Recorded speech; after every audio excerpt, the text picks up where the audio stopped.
Okay, let's stand for the pledge. I pledge allegiance to the flag of the United States of America, to the republic which stands one nation under God, indivisible, with liberty and justice for all. As a way of respecting, honoring, and creating awareness about our past, we begin our village board meetings by acknowledging that New Paltz is on the ancestral land of the Munsee, Esopus, and Lenape people. Please check out our agendas and our minutes and join us in finding new ways to support Indigenous communities. Send suggestions our way, please. And in terms of modifications to the consent and business agenda, under the consent agenda, I would like to add item number 6, approve change order for Archin Associates. This is related to the sewer remediation on Huguenot Street. And within the business agenda, item number 6 is related to the local law to amend chapter 171 of the village code, authorizing the village clerk to issue licenses for the collection of solid waste and recyclable materials within the village.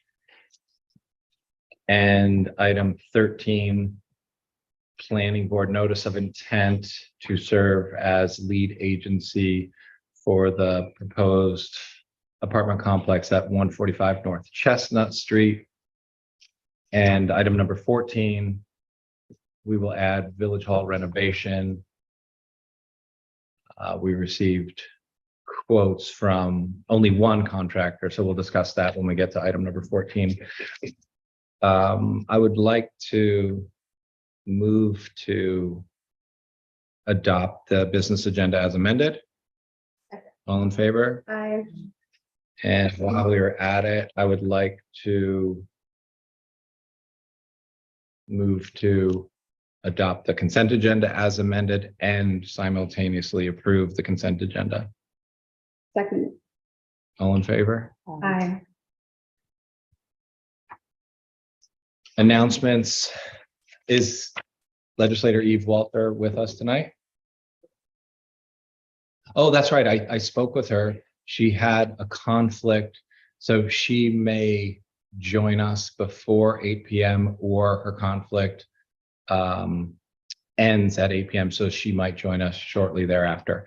And then we were also going to just share with the public that we've had an ongoing conversation with the Office of Cannabis Management, and they've offered to join us at our April 26th meeting to talk about the law changes and the licensing process for both the conditional adult use recreation dispensaries as well as the ones that are not part of the social justice program. So we hope to get a update from them and have a conversation at our next meeting in 2 weeks. Any other announcements from the village board? Announce Family of New Paltz is always looking for donations. They do need in-season clothing only, but it's always good to check with them on what is needed because of space limitations. But also they do take financial donations and sorely need residents who are able to perhaps get on a monthly donation, or even if you have just $10 to bring it over there during Family of New Paltz open hours. They help folks in our community pay their bills and various other needs. So financial donations are very needed at Family. And that's all I have. I have some announcements too.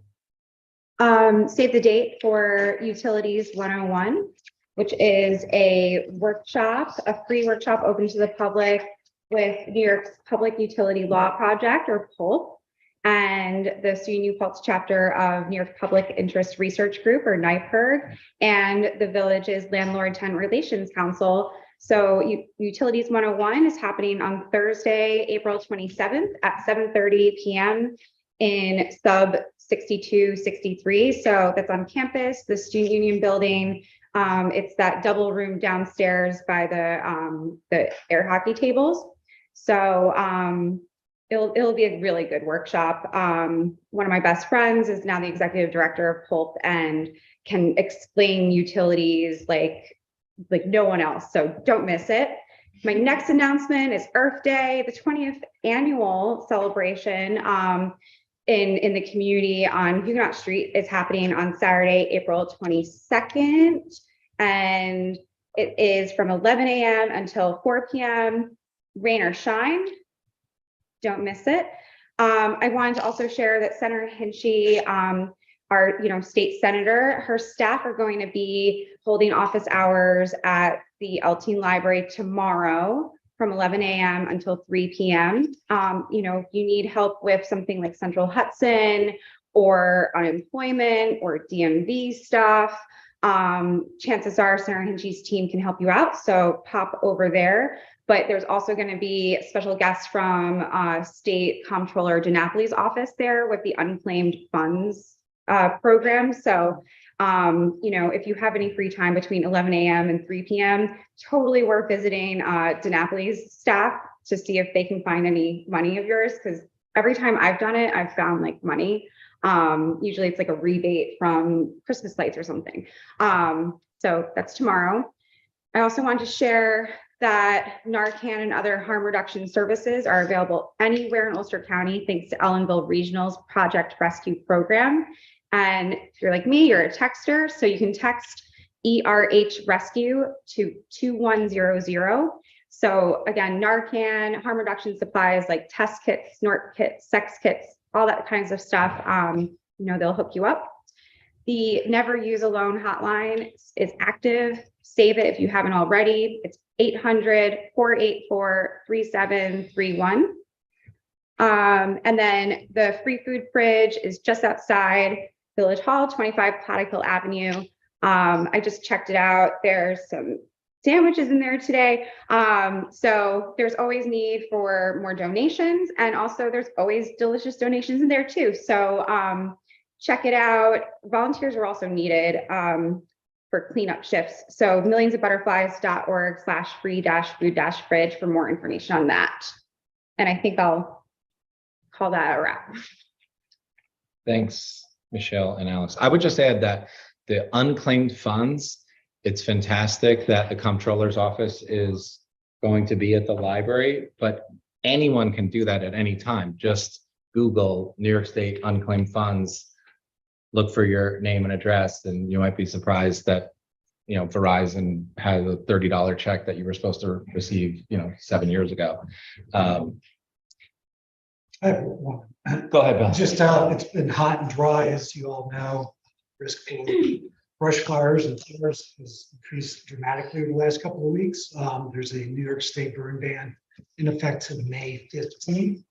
Over the past recent days, there have been red flag warnings in our area because of how hot and dry the vegetation is, not how dry it is. And we've been lucky we haven't had anything severe in our area, in New Paltz area. But if you need any more information about what can be burned and what cannot be burned at this time, you go to the New York State Department of Environmental Conservation's website. They have all the details. Thanks. Any other announcements from the board? Next up on our agenda is we have public comment listed. So if anyone online or in person wants to make a comment about any topic, they're welcome to come to the podium. We also have, I believe, folks here who want to talk about a few items on our agenda. So we can wait and talk about if what you would be interested in making a public comment is listed on this agenda, we can chat then. So this is really just a portion of the meeting where if you wanted to talk about anything, you're more than welcome. Because I think most of the people who are here are interested in speaking about agenda items.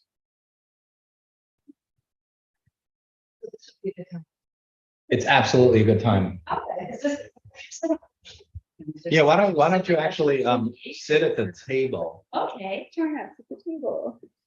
So then you're on film great. and we can pick up your audio. Okay, great. So I guess I did write some letters and I don't know if everyone has seen them and if it would be redundant for me to read them again or if that would be welcome. So You tell us. who you Yeah. are. so my name is Mary Jo Martin. I am a parent here in New Paltz. My child is a junior at the high school.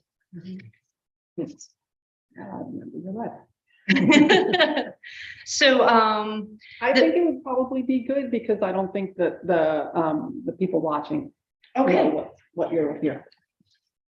Okay, thank you. Thank you for this opportunity to speak. I appreciate everybody's time.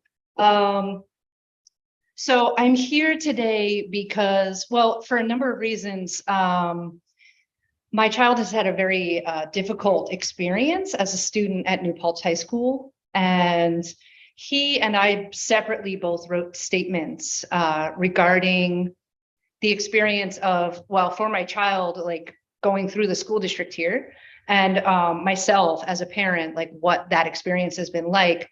And mainly the issue is around the treatment that my child has experienced. And so I think maybe I'll just start with reading my son's statement because it will clarify some of the problem. So this was written by my son recently, and it starts out saying, "My name is Tom Plantinga, and my friends call me Tord. I am a transgender bisexual male. I attend New Paltz High School. My experience as a trans person there and at the middle school has not been good. I came out at the end of 7th grade, the last day of school. When I returned for 8th grade, I had a new name and pronouns and short hair. I was bullied very often, being called by my dead name and homophobic slurs. After years, this has not stopped. I am often purposefully misgendered, and many people have asked me invasive questions such as, what is your real name and have you had the surgery? I am often called fag or faggot.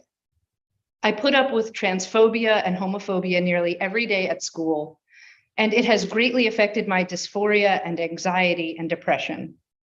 One person who has helped me a lot is Lisa Watkins in the high school social work office. She runs the Pride Club. I have a good connection with her. She is one of the few people I feel safe going to when I experience discrimination. I can easily say she has saved my life. Some staff have caused more harm than good. I have been purposefully misgendered by my bus driver, back from BOCES twice so far. I would not be surprised if it happens again. I feel unsafe when I go to school, and I assume many other queer students do as well. New Paltz High School likes to think it is an accepting environment, but it is not, and something needs to be done. So that statement is from my child directly. As I said, he is a junior this year at New Paltz High School. He's also attending BOCES. So separately, my child wrote that letter. I also wrote a statement just about my experience. My child is rapidly approaching the end of his junior year at New Paltz High School. It was during middle school that he told me he knew that he was a boy and he was finally ready to tell me. I wasn't at all shocked. My child imagined being everything but who he was up until that point. And it was with great confidence that he made the declaration of his identity. And I responded with, great, now please take out the recycling. I felt uniquely equipped to accept and learn to support a transgender child. I had dear friends who transitioned in college, and I watched and witnessed their experiences. I had walked the walk with clients, connecting them with supports and being their support at times. I had assisted youth with conversations with friends and family and stumbled with them through name change processes, doctor visits, and haircuts. As a queer person myself, I can distinctly remember the sting of non-acceptance from my own parents. They equated my desire to embrace a same-sex relationship to a social disease. There were eggshell weeks of silent treatment and essays extolling the virtues of privacy. I would not ever shame my child for who they loved or for being who they are. This I knew, having borne this experience in my own adolescence. I had the know-how to ask for help from experts in the field. We have traveled regularly to Schenectady and Albany to assist my son to receive gender-affirming care. I have learned to give injections, and I continue learning. This is the task of child rearing as the world continues to change. I left a more conservative community to live and raise my child here. This was an intentional choice. I received my bachelor's and master's degree right here from New Paltz College. I enrolled my child in the college daycare and the local public schools, figuring that this community could handle whatever comes. I believed in New Paltz and the people who it drew here and those who have stayed. As a parent, you want to know that your child is safe. You want to trust that when they leave you in the morning, they will return to you intact. And you want to believe that even though the world may be tough, they are in good hands in their classrooms and with their friends. And I am sad to say that in many ways, this community has not lived up to the hype of being a loving, progressive place. I want you to know that the school environment has taken a toll on our family. The truth is, I cannot remember a week going by without some forms of microaggressions to process. Sometimes it is anonymous slurs in the hallways or on the bus rides. Sometimes it is misgendering, accidental and purposeful. Sometimes it is more pointed verbal attacks. My child has sought refuge regularly in the school social work office. He has reported incidences regularly. We have communicated with DASA representatives. He gets support from the school social worker, a private therapist, and a social group at the Kingston LGBTQ Center. Going through school and through adolescence is hard work. And to do these things as an LGBTQ youth is doubly daunting. My child is transgender, and the truth is that many people don't really understand what that means. They do not know the work of coming out. They don't know that this is not a single event, but a lifetime of challenging interactions that are not always safe. They may not recognize or have imagined the magnitude of experiencing puberty as both sexes. They probably couldn't understand the burden of constant questioning for those who do take notice, or the burning failure to be seen by others. My child has loving adults and a supportive network of knowledgeable professionals to help him through this time. It is hard and many days are exhausting. I can only imagine what those who do not have these supports must be feeling. Even more so, I feel for students who do not have a supportive family or a trusted someone to turn to. Statistics about suicide for LGBTQ+ youth are staggering, but probably not surprising. The news of increasing violence towards the transgender community has a domino effect, along with oppressive legislation against the right to care in some parts of this country. It has a progressively smothering effect. We cannot think that an occasional assembly on diversity is going to cut it for our kids. All of our kids need us deeply to be a loving and affirming community for all students, now more than ever. I wanted to add that there are some very simple things that would make life in the school district more tolerable for students. Firstly, I want to mention that many staff have been trained in DASA, and I want for everyone to know that this is not happening as frequently as it needs to happen. DASA reports are not being collected regularly. I know this because my child has been harassed in school since middle school, and he is now a junior, and he just was allowed to make his first DASA report. Mary Jo, for community members who may not be familiar with what DASA stands for, could you tell Sure. us? So DASA is the Dignity for All Students Act, and it is essentially supposed to be a process where if a student, approaches a staff person because they have been harassed for any number of reasons, it might be homophobia, could be transphobia, but it could be other issues of diversity in the school. This is supposed to enact a process wherein the schools have all established a DASA point person. The student is supposed to meet with the DASA point person. A report is supposed to be made. An investigation is supposed to happen. And then the parties involved are supposed to be addressed. And then we are supposed to be given some feedback about how that went.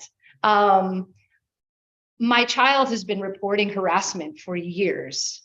And I want you to know, this is the first time about a month ago that he was sat down with a staff person to make a DASA report. And it is only because I insisted that we have a DASA report, because twice he had been called a lady by a bus driver. And despite interactions, this continued. So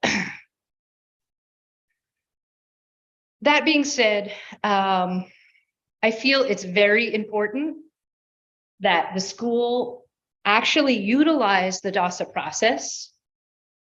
And my hope is that the DASA process could perhaps partner with a restorative justice program, so that when a report is made that a young person has been harassed in a school, that a DASA report is made, and then a restorative justice circle could happen.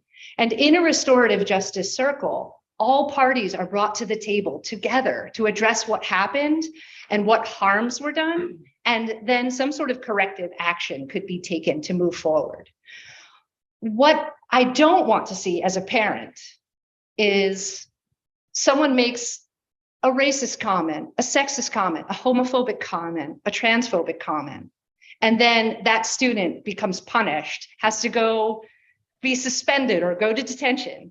This doesn't make sense. That will not help our community to improve. A restorative justice program could actually improve this community by, if DASA was actually functioning as it could, then those referrals could be made, the circles could happen, and those students who were injured and those who were injuring others could sit together and talk about what's happened, so that there's a chance there that education about these issues could actually spread out throughout the community and uplift the general climate of the school community. Right now, DASA is a reporting process. It has no teeth. There's not, we have been told, oh, we're going to speak to that person, there's going to be consequences. We never hear anything about how those conversations went. We never hear anything about consequences. Frankly, we never hear anything. My child reports frequently being harassed. He reports it to an adult, nothing happens. So the system is not functioning. What we would like to see happen is DASA actually be utilized as it was intended. And for a partnership to hopefully be developed,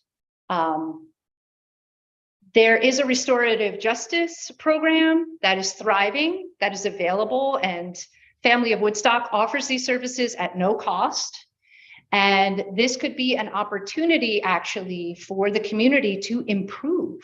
Each time there's one of these types of incidents, education could be happening, healing could be happening. I don't think detentions are going to solve any of these issues or make our community feel any safer. I want to mention, and I almost hesitate to bring this up because it becomes the focus, but my child has been attending New Paltz High School in person for 2 years, and most times the gender neutral bathrooms are locked. And what that means is that a child who doesn't feel comfortable using a gendered bathroom has to then go to the main office to report that once again, the bathroom is locked. At that point, they call the janitorial staff. And sometimes there is up to a 10 to 15 minute wait to even be let into the bathroom. And my son has been told on numerous occasions, we let the janitors know, check back later in the day to see if the bathroom has been unlocked for you. The bathrooms that have been established as gender neutral bathrooms in our district are not accessible. It is not true. They may have checked a box that we have them, but they are not accessible. I received a call today from Dr. Sims, the school principal. She looked into the bathrooms and agreed that there is a problem with the locks, and she asked me to come see them. I am not a locksmith. I am going to go see the school bathrooms tomorrow. However, what needs to happen is a solution so that the locks are repaired so that they work properly and that students can access facilities. I was also told that there are bathrooms available in the nurse's office. I asked if that information was made known to students, and I was told no. So while some students might know there are bathrooms available in the nurse's office, I have no idea who knows or doesn't, that those could be an option. I'm going to speak frankly. Children are developing literal medical problems due to the inability to access a bathroom in a timely fashion. My own child has a specialist appointment coming soon to deal with now increasing urgency issues and has had, ongoing issues with accessing facilities in the school. Another dear friend of ours, their child now has an issue with urinary tract infections due to anxiety around asking for help with the gender neutral bathrooms and inability to access them throughout the day. So this lack of access is actually creating medical problems for the student, aside from the fact that it is a totally shaming and lengthy process to even get to use a bathroom. That being said, I look forward to touring the bathrooms tomorrow. The accessible bathrooms, the actually functioning DASA process, the restorative justice programs, these would be a healthy beginning for our students. It is not a solution, it is a healthy beginning to creating a more accepting community. And I would like to share also that I invited some folks from Family of Woodstock who actually are leadership for the restorative justice programs, if there are any questions about how those programs work and what they could provide to the New Paltz High School. So I think that's it for today. Thank you so much. Do you have to leave because we want to have a great, so this was the public comment section of our meeting. So this is perfect that you shared that, because we have this as an agenda item on to be discussed. So we're going to open these couple of public hearings that we have to do. So we're going to call you back up and have a more thorough conversation, and anyone else. And thank you for coming and being brave and taking time, and thank you for sharing your statement and Tom's statement. And I can just share very quickly, like, we had a conversation with Deputy Mayor Alex Wojcik, yourself and Tom a few weeks ago, and that's why we wanted to have this conversation. And immediately we've been in conversation with the school district, and they're 100% on board with trying to address concerns at our town gown meeting with the superintendent, the college president, police, rescue. This topic was discussed. It's very important to people in our community. I feel that we have the right people on the town board, the village board, the school board. We have our, recently hired assistant superintendent here. I'm imagining you're here to have this conversation, and we're not going to fix anything quickly, but it's super important that we're having this discussion, and we're going to all work in partnership, and we'll call you back up. So it was great that you were able to make that public comment, and I bet you're going to go back and sit for a moment and be like, what else I wanted to say? And we're going to share those things. That's the way it always works. So we'll call you back up in a moment, and the rest of our board will chat about this topic. Any other general public comments about items not on this agenda?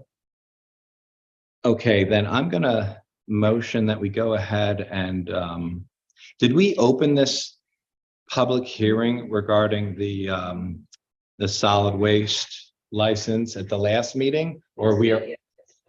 it's already opened. So is there anyone here interested in making a comment related to that public hearing that is already open? No one online. I'm going to motion that we close that public hearing. Second. All in favor? Aye. And we also have the public hearing for our tentative budget. This is the village general fund budget for fiscal year 23-24, which begins June 1. That public hearing is open. Is there anyone online or in public who wants to make a comment about our tentative budget while this public hearing remains open? I move that we close the public hearing. Second. All in favor? Aye. And I move that we open the public hearing for our CFA grant application regarding the community renewal. This is each year we chase down grant money to repair sewer conveyance. And we have our legendary and esteemed grant writer, Mark Blauer. Prefer lucky myself. Probably one of the best batting averages in the business in terms of securing grant infrastructure money. So I'm going to hand the mic to you. Thank you, Mayor. Mark. I have extra copies of the public hearing notice.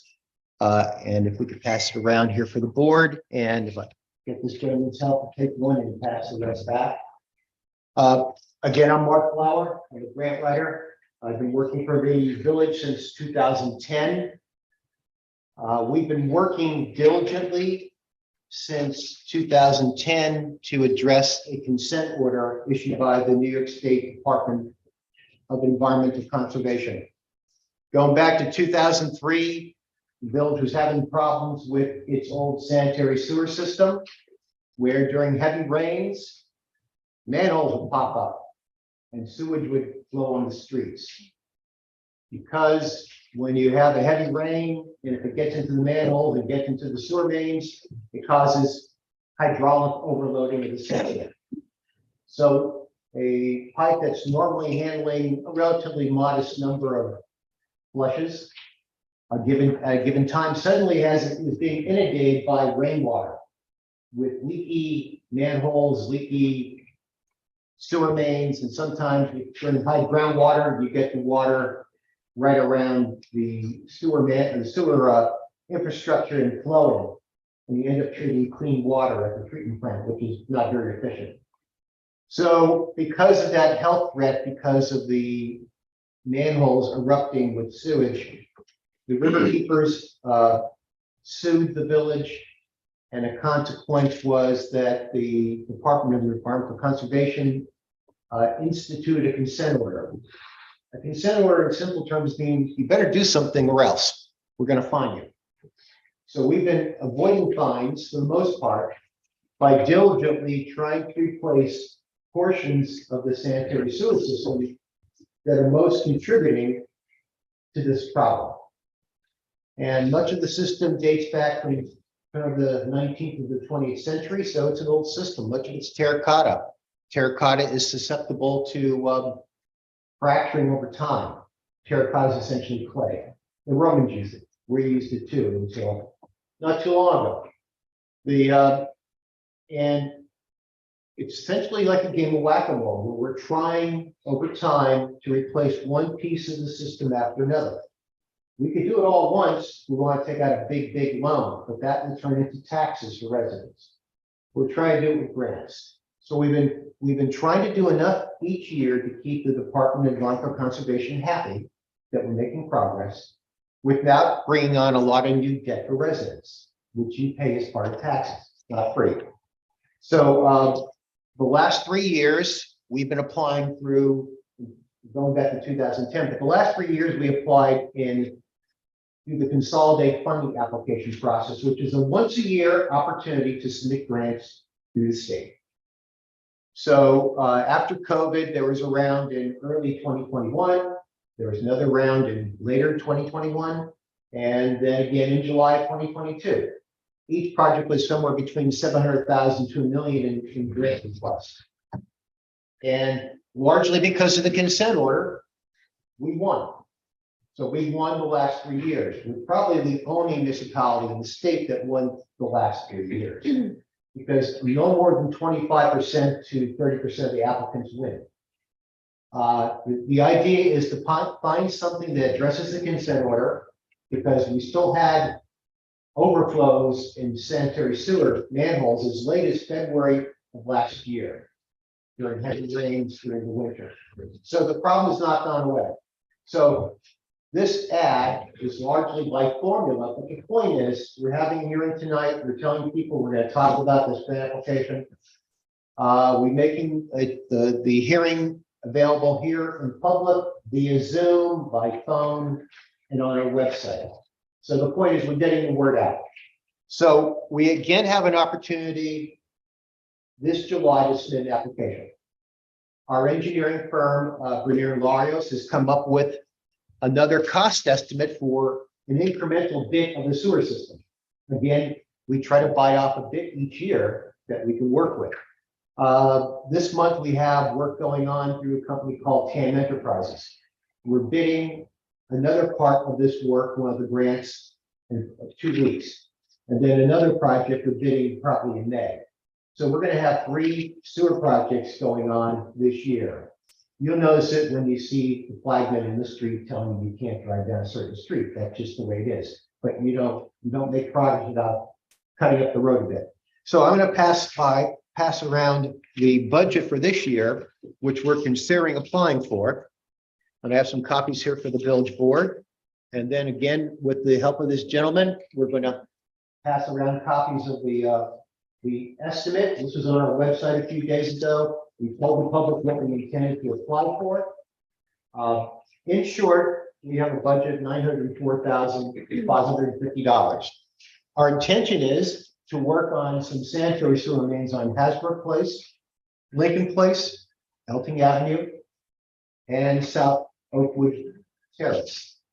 If we get the application in July, we'll probably get a yes, no. There's no in between. Either you win or you lose. We'll get an answer in November, December. We'll probably go into design in the spring of 2024. We'll be bidding a year from now, awarding by June of 2024, and then cutting up the roads again, replacing sewer mains into 2024. So again, what we're trying to do is we're trying to address the order from the state, which says you need to replace the old parts of the system. We're trying to avoid having manholes popping up during heavy rains like thunderstorms and having raw sewage on the street, which we all kind of agree is not good. And in addition, if we keep making progress with grants and without loans, we can keep the cost to the residents through taxes to a minimum. And further, we will avoid fines. They can rent for $37,000 a day if you don't address this. So we're trying to show the state we're making progress. This grant program, which is 100% grant, one of the rarities in this world. Most programs are loans. We're probably going to put about 5% in local money. We're going to again pivot back to the consent order, talking about how this directly relates to the consent order, which is very important for winning and losing. And I expect to get this application put together in June and July. We're holding the hearing now to get ahead of things. We expect the application to open around May 1. So we're getting the hearing requirement out of the way. And if you haven't already signed in for our sign-in sheet, please do. That goes into the application. If you have any specific comments about what we're doing, please let us know and let Autumn know your name so we can put your name into the transcript. If you want to avail yourself of the opportunity of putting in written comments, in the next 10 days, you may. If you have comments about this type of program, we'll put them into the application and we will address them by writing back to that person. And that's about the sum of it. We've been very fortunate because we try to match our needs to what the program wants. And we're trying to do something that's serious in terms of addressing a consent order, which is a very serious matter for the state. It's an order to do something. And that's open-ended until they're satisfied we've made enough progress. And some years from now, we can make enough effort, make enough progress, the consent order will eventually be lifted. Thank you very much. Thanks, Mark. Thank you. I just want to make one friendly correction to what you just said. Okay.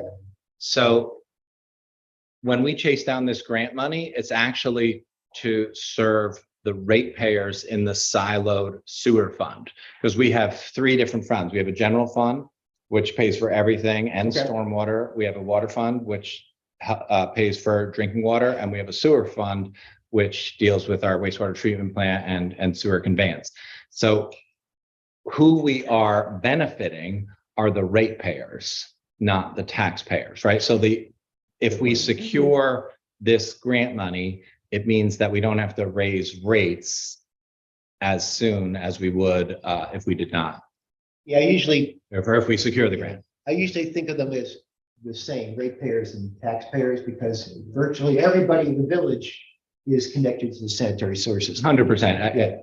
I just think it's like it's an interesting distinction that helps me at least think of the siloed funds. And One thing I neglected to note is that the prerequisite for this type of application is that we primarily benefit people of low moderate income. Now, this US Census in 2020 defined New Paltz villages, I think 62% low moderate income.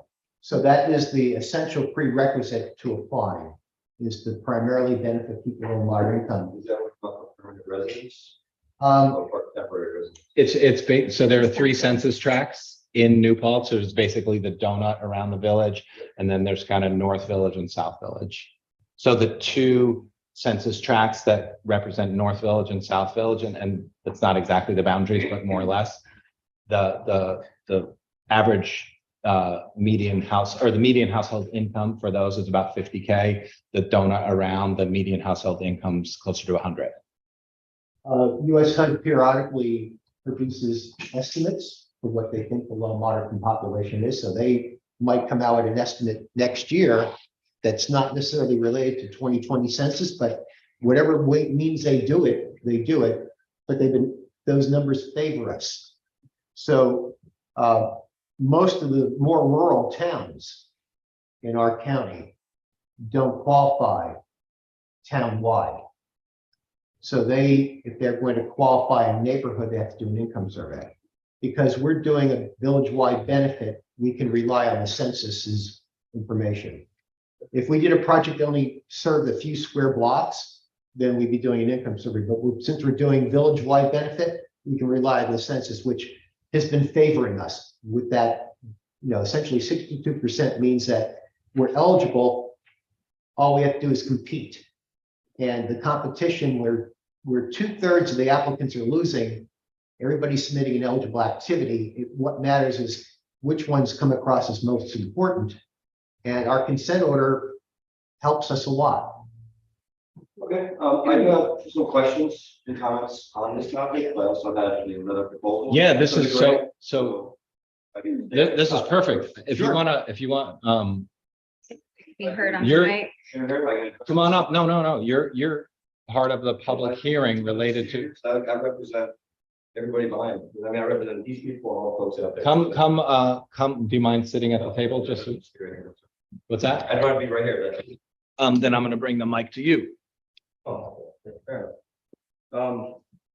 So I'm just a bit, so this has been an ongoing situation that we've been aware of since 2010. Is that correct? So you said, or 2003.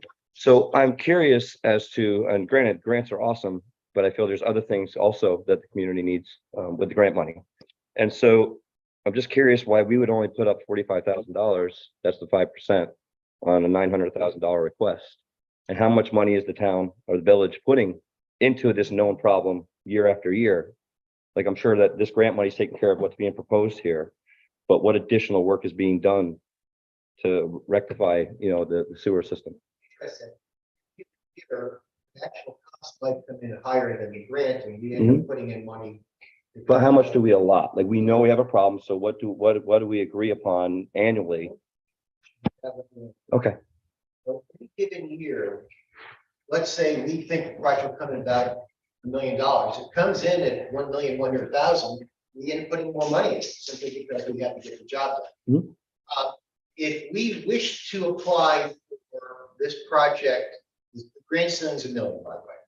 If we propose to apply for $1 million and not put a penny of village money in, Mhm. we could, but we would not be particularly competitive.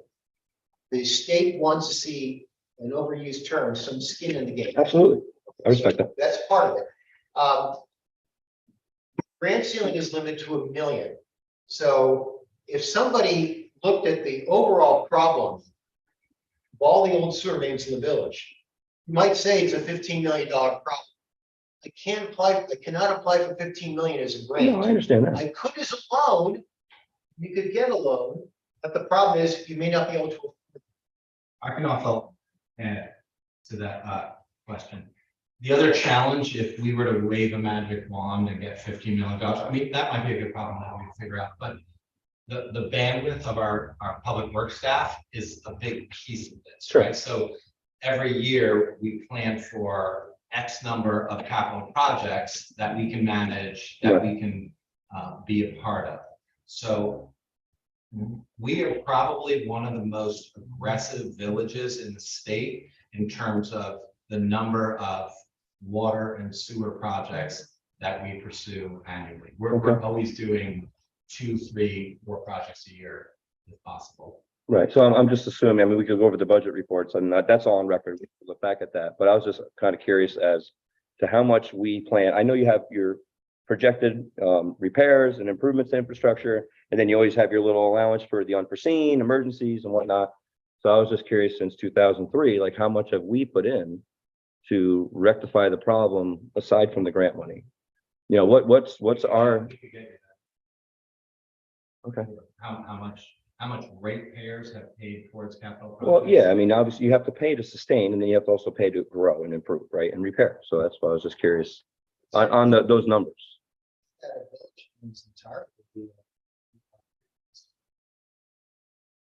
One of our projects early on was replacing the water tank. And we only got part of the money from the grant, and the balance was Mhm. village. So Okay. there has been substantial investment of the village since 2003, both in water and sewer. Okay.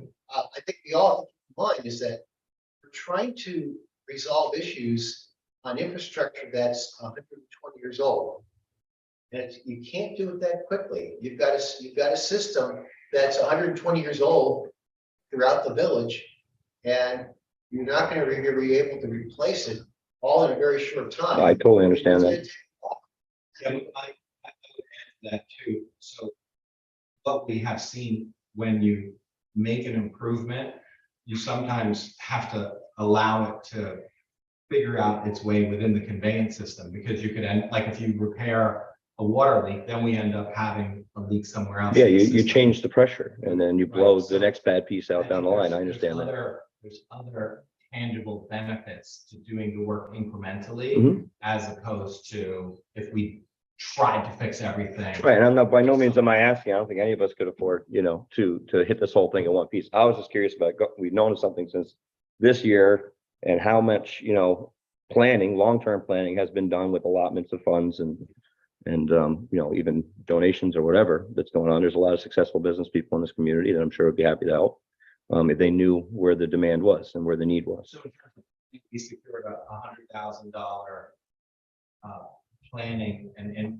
engineering and planning grant from the DEC a few Awesome. years ago, and that helped us identify. We camera Yeah. a lot of these sewer. Yeah, a lot of money gets expunged in engineering and stuff. So if you get help there, that's awesome. A huge benefit. Current project that's been going on with water infrastructure, $3 million grant, and there's $2 million of our own money, and we supplemented that recently with the $500,000 from the county.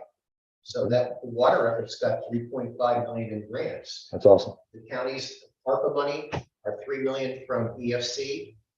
The other thing to keep in mind too is that we have 3 projects that have been going on this year.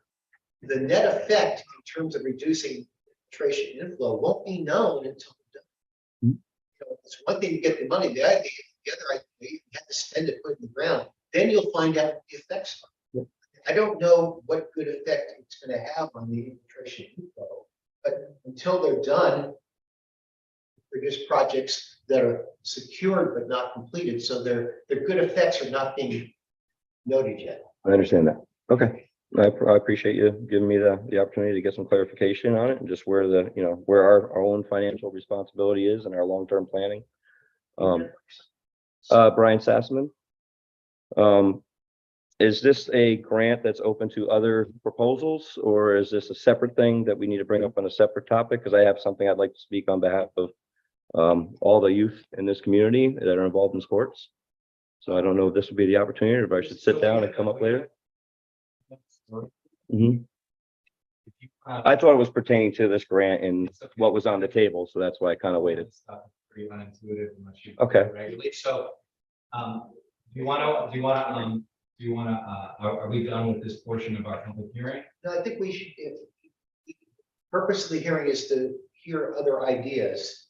And if somebody says, I want to do sidewalks, they can propose that. It's Okay. eventually up to the village board to decide. So I have an opportunity to make a proposal?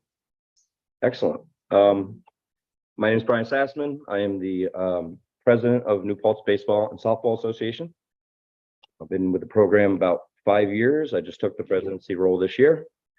And I wanted to speak not just for baseball and softball kids, but I wanted to speak for soccer and I wanted to speak for lacrosse. That seems to be booming in the community right now. It's a big uptick. We don't have an indoor facility. We are going great miles to get kids winter training, specialized clinics. And again, I represent all these kids, not just baseball. And we are going to LaGrange, we're going to Newburgh, we're going to Kingston, just to have an indoor facility to get, you know, wintertime training, not just to mention, like I said, we run a host of different clinics that specialize in different facets of each sport. We've reached out to schools. I'm not saying we don't have support of the school. They're very supportive, but they just don't have the time or the space. Like they're using their own activities in there. So I'm putting a proposal out to the village to see if there's somehow maybe another avenue, another grant to secure a property, to secure a steel structure. And, you know, we could do a slew of different organizational fundraising to help equip it and get it going. But I think if it was, you know, run and controlled by the village, I think it would sustain. It would be something that's worked into the budget. And again, I think I alone represent about 300 kids, and this is a bad year for us. Soccer's probably close to 500 when on a good year. And lacrosse, like I said, is just starting to grow. So those kids alone, like 500 plus kids, not everybody just plays baseball or just plays soccer, a lot of them juggle. That's just here. We have people from Gardner coming in, neighboring towns that come and play with us. If their programs aren't, you know, stout enough, they don't have enough kids to make a team, they come over here and we play together. So if you guys could consider that and put some motions in there. You know, that one guy down the way, he closed down, it's now a warehouse. I'd like to put on the comment too, just real quick. We had a youth building right at the fairgrounds, 4-H, you know, everyone knows there's the 4-H building. It says youth right on it. It's a storage room. We don't have it. We don't have access to it. We have a letter prepared to send out, you know, to senator or congressman, somebody to help us out. Huh? You're right. And so, I mean, my point being, it's just one other place that was for us that we don't have. Exchange contact information. Absolutely, I'd love to. Because, we're doing a lot of stuff related to exactly what you're describing, and I would love to talk. What we've been doing. We actually have this former fire Yep, garage. I'm ready to put nets in it right now. We've been brainstorming with lots of different communities. Okay. What to do. You imagine this entire property with. Oh yeah, I mean, it's right here in the middle, right? It's a hub. There's a lot of ideas percolating, and this is great that I'm meeting you tonight. Okay. We are going to, you know, get your info and. I appreciate it. In any future conversations. And just another benefit, you know, all the emergencies that we have, right? Warming shelters for seniors, whatever. Like, there's a lot of benefit to it. And I think the schools themselves would benefit from it too. It's just something I know it's going to be used all year long. And I just think it's perfect fit. We're going 40 minutes in the winter across the Mid-Hudson Bridge, you know, just to play ball. So yeah, we'll exchange numbers. I have, like I said, I got Matt Pilot, who's with soccer, Melissa, who took over youth basketball, they're all on board. They'd love to sit down and work this out. So thanks for hearing me out. Appreciate it. Yes, sir. Is a eligible activity such as the town of Ulster used this program some years back to create the senior center adjacent to town hall at Lake Katrina, Mhm. Town Hall Drive. Occasionally those get funded. A lot of projects that I'm asked about, I end up saying it's eligible, but it's not competitive. And I have to keep stressing our trump card again and again with this program is the consent order. Mhm. And I'm working diligently the last 3 years that we won here. I worked with other communities that didn't have a notice of violation or consent order. They have great projects. They're losing because the consent order and that pressure in the DEC is a decisive scoring advantage. Yep. For us. And I'm keeping in the back of my mind, if we don't make progress, the DEC could find us. And listen, I am not trying to say that our water isn't important by any means. Continue until it doesn't. Okay. And So that- I would add too that we have also applied to New York State Parks several years ago before Paul Colucci and the team of volunteers who so generously improved and created those soccer fields out of Yeah. Field of Dreams. Yeah. We were chasing out grant money through New York State Parks for that project, as well as the pickleball and basketball courts that need a great deal of attention in front of St. Joe's. And I'm proud to share that we're applying for $100,000 of assistance Mhm. from the county because they have additional American Rescue Plan money. Yes. So we're gonna put some of, they basically have a program where they're gonna allow all 23 municipalities in our county to apply for parks money. So we're applying for 100K. We're assuming that project's between $200,000 and $300,000 to improve and Yeah, I create mean, fencing and those top coatings are very expensive. yeah, so no, that's a rec project. We are also working on a skate park for Hasbrook Park. Yeah, and on that note, awesome idea. I used to skate a lot. We were supposed to get a baseball field back there in the original proposal when we built the park. And Yeah. that's just kind of disappeared and never came up again. The softball field. Correct. Yeah, because we use that field for our T-ball players. Well, T-ball is still regularly played at. Correct. I mean, I filled out the application, but just an actual field. Yeah. So, you can actually get the kids on the field and have that experience, even on a T-ball level. It might be a long base run, but it's the experience and the exposure and allowing people to go and play. Yeah, got a lot to talk about. So I appreciate your time. I don't want to take away from anything else. And yeah, by no means do I abstain from us improving our sewer. I know it's a big deal. But I was just curious, what other grants, what other opportunities, what other things are out there to help hit some other targets? So I appreciate your time. And do you have an email address that I could just send you my contact? It's a pretty hard one to remember. All right, thank you very much. Appreciate your time. Thank you, folks.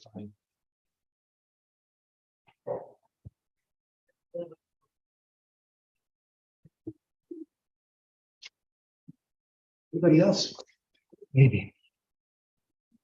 So who is on Zoom that wants to make a comment? Hi, everyone. I'm Kevin Madonna.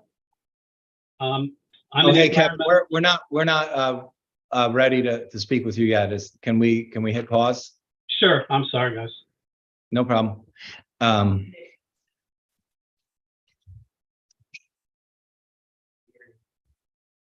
Nick, do you want to go ahead and turn your mic on? You wanted to make a comment regarding this public hearing? I do, Mr. Mayor. I just want to say, as a village business owner, I support this project wholeheartedly. I didn't plan on speaking on this tonight, but I didn't know that my good friend Mark Blauer was going to be there. And I just wanted to say that he is outstanding. I had the pleasure of working with him for 4 years, many years ago. And we actually worked together on the project that he just mentioned. And I believe, Mark, correct me if I'm wrong, it was the only community facilities project that was funded that round by the state because they are very difficult to get funded. But I just want to commend him and commend you for using his services. And I think this is an outstanding project for the village. Thanks, Nick. Thank you, Nick. I would like to close this public hearing unless you feel there's anything else to add. Bill, One question. Looking at the project estimate, there's 12 manhole covers at $10,000 each. Can't we use existing manhole covers? This is a question for our engineers. I stay out of trouble by not imitating engineers or attorneys. Just a curious way. yeah, I don't know the Okay, answer to that that's question. We can inquire with our Yeah, it's fine. engineers and our public works. I motion that we close the public hearing. Or I Second. move that we close the public hearing. Sorry, Stana. Second. All in favor? Aye. Aye. We don't need to take action tonight. We just needed to have this Yeah, this this is. conversation recorded. What I see coming up is finalizing the budget, formally committing to some around 5% of the money. We keep hearing this with the exit interviews. When you lose, you learn by what went wrong. I've been learning what the expectations in terms of local commitment. And one new wrinkle, very important, that I heard from those who lost. The state wants us to commit in perpetuity to assist any low and moderate income person who needs to connect to the public sewer system. It doesn't make a lot of sense when you have a fully built out community and not by vacant land. But if there was an occasion where somebody who happened to be low, moderate income had a vacant lot and wanted to build a property, and had the money to build the property, but not enough to make the sewer connection, that we're prepared to assist them with local funds to make the connection. And some other communities last year made that commitment using ARPA money. And the criticism, ARPA won't last forever. So cite some source that'll be perpetual. So it'd be a commitment to that type of assistance, but I'd be hard pressed to think how you'd actually make it work here. Because if you've got the wherewithal to get the vacant lot and to build a property, why you would need help making the sewer connection. Even vacant lots here in town have sewer connections, even for building burnt down. Again, it's one of those things you make a commitment knowing it's probably not going to have any real impact, but we'll be turning that into a resolution. And I'll be scouring the exit interview notes from other communities to think, what things do we have to say to get the maximum points? Because when we win, I don't know if we're winning by an inch or a mile. You know, winning, just barely winning comes across as a win. But I keep thinking we better hit every possible point. So I'll be talking about resolutions. We'll be doing a seeker resolution, maybe a seeker short form. We'll be doing the demonstrate to the state that we're ready to proceed with. We'll do what we did last year. We'll be authorizing the village clerk to advertise for engineering proposals, to do that RFQ process, to identify somebody to be the engineer if you get approved. Because again, the state is very focused on within 6 months of getting approved, you will have a contract in place where they can take your money.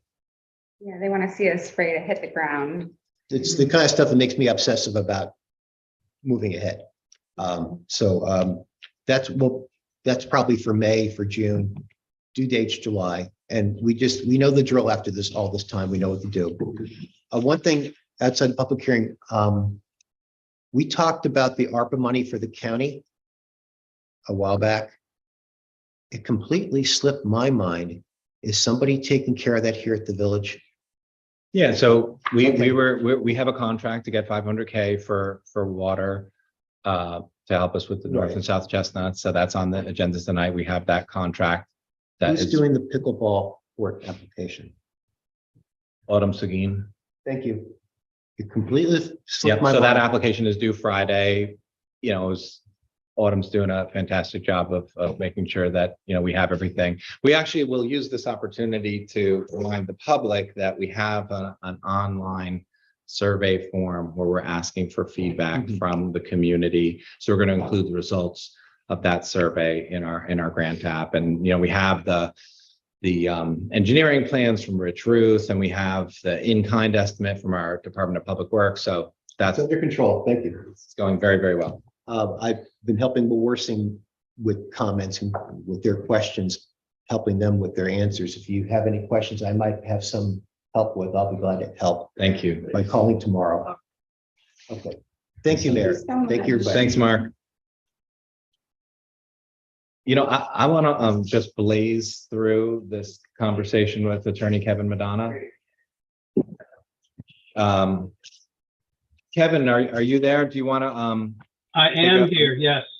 you want to just take a moment to give us the 20,000-foot summary of the letter that you shared with us and update us. So what we also have, and our board can discuss this in executive session, is we have a proposal from you, a retainer where we would have your firm represent us. But I'm gonna hand the mic to you and you can explain further. Okay, correct. And, I'm more than willing to come down in executive session and go into as much detail as you want. But I'll give you a very brief overview right now.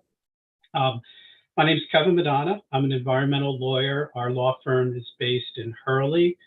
I've been exclusively litigating environmental cases for 23 years, exclusively been litigating PFAS cases for 10 years.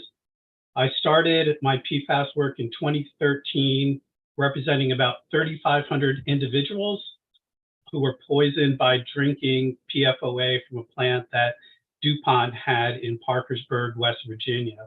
I worked on that case with 3 other law firms who are part of our current consortium. For about 4 years, took 3 of the cases to trial. The cases all eventually settled in 2017 for a little over $670 million. At that point in 2016, EPA had just come out with its new health advisory levels for PFOA and PFOS, which significantly lowered them, which put a lot of public water suppliers above the recommended guidelines. So we started getting a lot of phone calls. Our first case was from Barnstable County in Massachusetts, then Westfield, Massachusetts, and fast forward to today, and we represent 118 clients around the country, including states of New Hampshire, Massachusetts, Ohio, North Carolina, and some of the other, some of the biggest water suppliers in the country, Miami-Dade, Orange County Water District, all the way up to Fairbanks, Alaska, Guam, Northern Mariana Islands. And all of these cases have been coordinated into one coordinated federal proceeding in Charleston, South Carolina, in front of one judge. We've been litigating those cases for 5 years. The first bellwether trial is scheduled to begin June 5th, and we are vigorously working that up. The litigation is going well. We've gotten a lot of very good rulings from the judge, and we're hoping that our momentum keeps going. I could go into much more detail, but you have a lot on the agenda, and I know you're probably eager to get through it. So, if you have specific questions, more than willing to spend as much time with you as you want. Do we have any questions from our board? Because I've circulated the draft retainer with my board colleagues and our attorney. And what I think is also noteworthy is the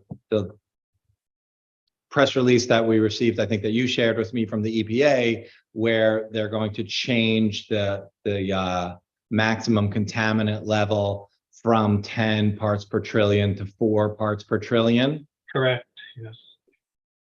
So that's, I think, a very solid reason to support us seeking protection And I don't know if it's just that my phone hears me having conversations with you about things like this, but like on my social media feed, I keep getting news articles about like yoga pants having PFAs in them and air fryers. So like, Yeah, the products were ubiquitous, and that's part of the problem. And that touches on something I probably should have brought up, which is we use product liability theories, which means we can hold the manufacturers of the chemicals themselves responsible.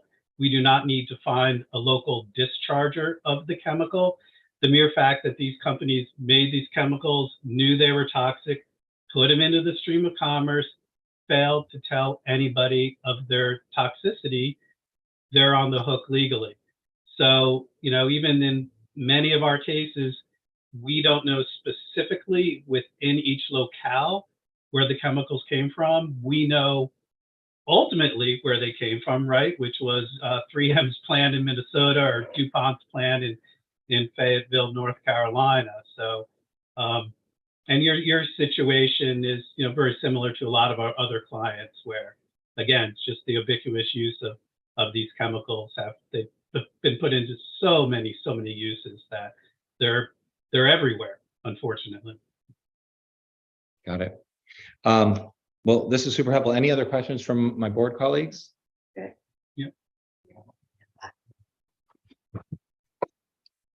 No questions from our board? Well, Kevin, thanks for catching us up on this topic. I'm actually, I would like to move that we agree to enter into an agreement with between the village and Kevin's firm. Sana seconded it. All in favor? Aye. Thank you. Great, guys. Just quickly, it's really an honor. I graduated from New Paltz in '89, my wife in '91. Started my environmental career delivering pizzas from Patsy Pizza to the DEC Regional Council. And asked her what she did. She told me. I said, that sounds pretty cool. And I interned for her. And fast forward to today, and here I am. So it's an honor. Thank you. That's awesome. Thank you. Yeah, the New Paltz connection. That's a fun story. I love it. Cool. Thank you. Then I'm gonna jump back to our discussion about how New Paltz can do a better job supporting our transgender community members and students. Anyone who wants to talk about this topic, you want to join us at the table? You want to?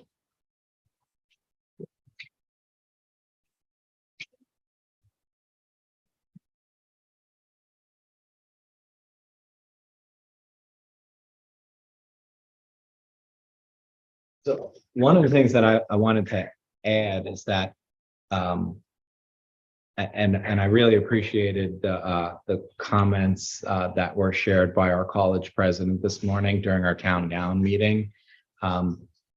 He talked about how, we often think of like education as a way to like fix something, and he emphasized how, it makes sense. He runs a university, how education is like an important piece of the puzzle, but it's not like a shot that you take and then all of a sudden our systemic biases like dissipate, right? Like, and I think that's one of the reasons that we wanted to have this conversation, and we want to have several conversations, and we're very excited that our school district is engaging in this, and it's like there's not like any one action, any one conversation is going to address these challenges. It just has to be a more regular part of our consciousness, and just how can we be nicer to as many people as possible? That's my take.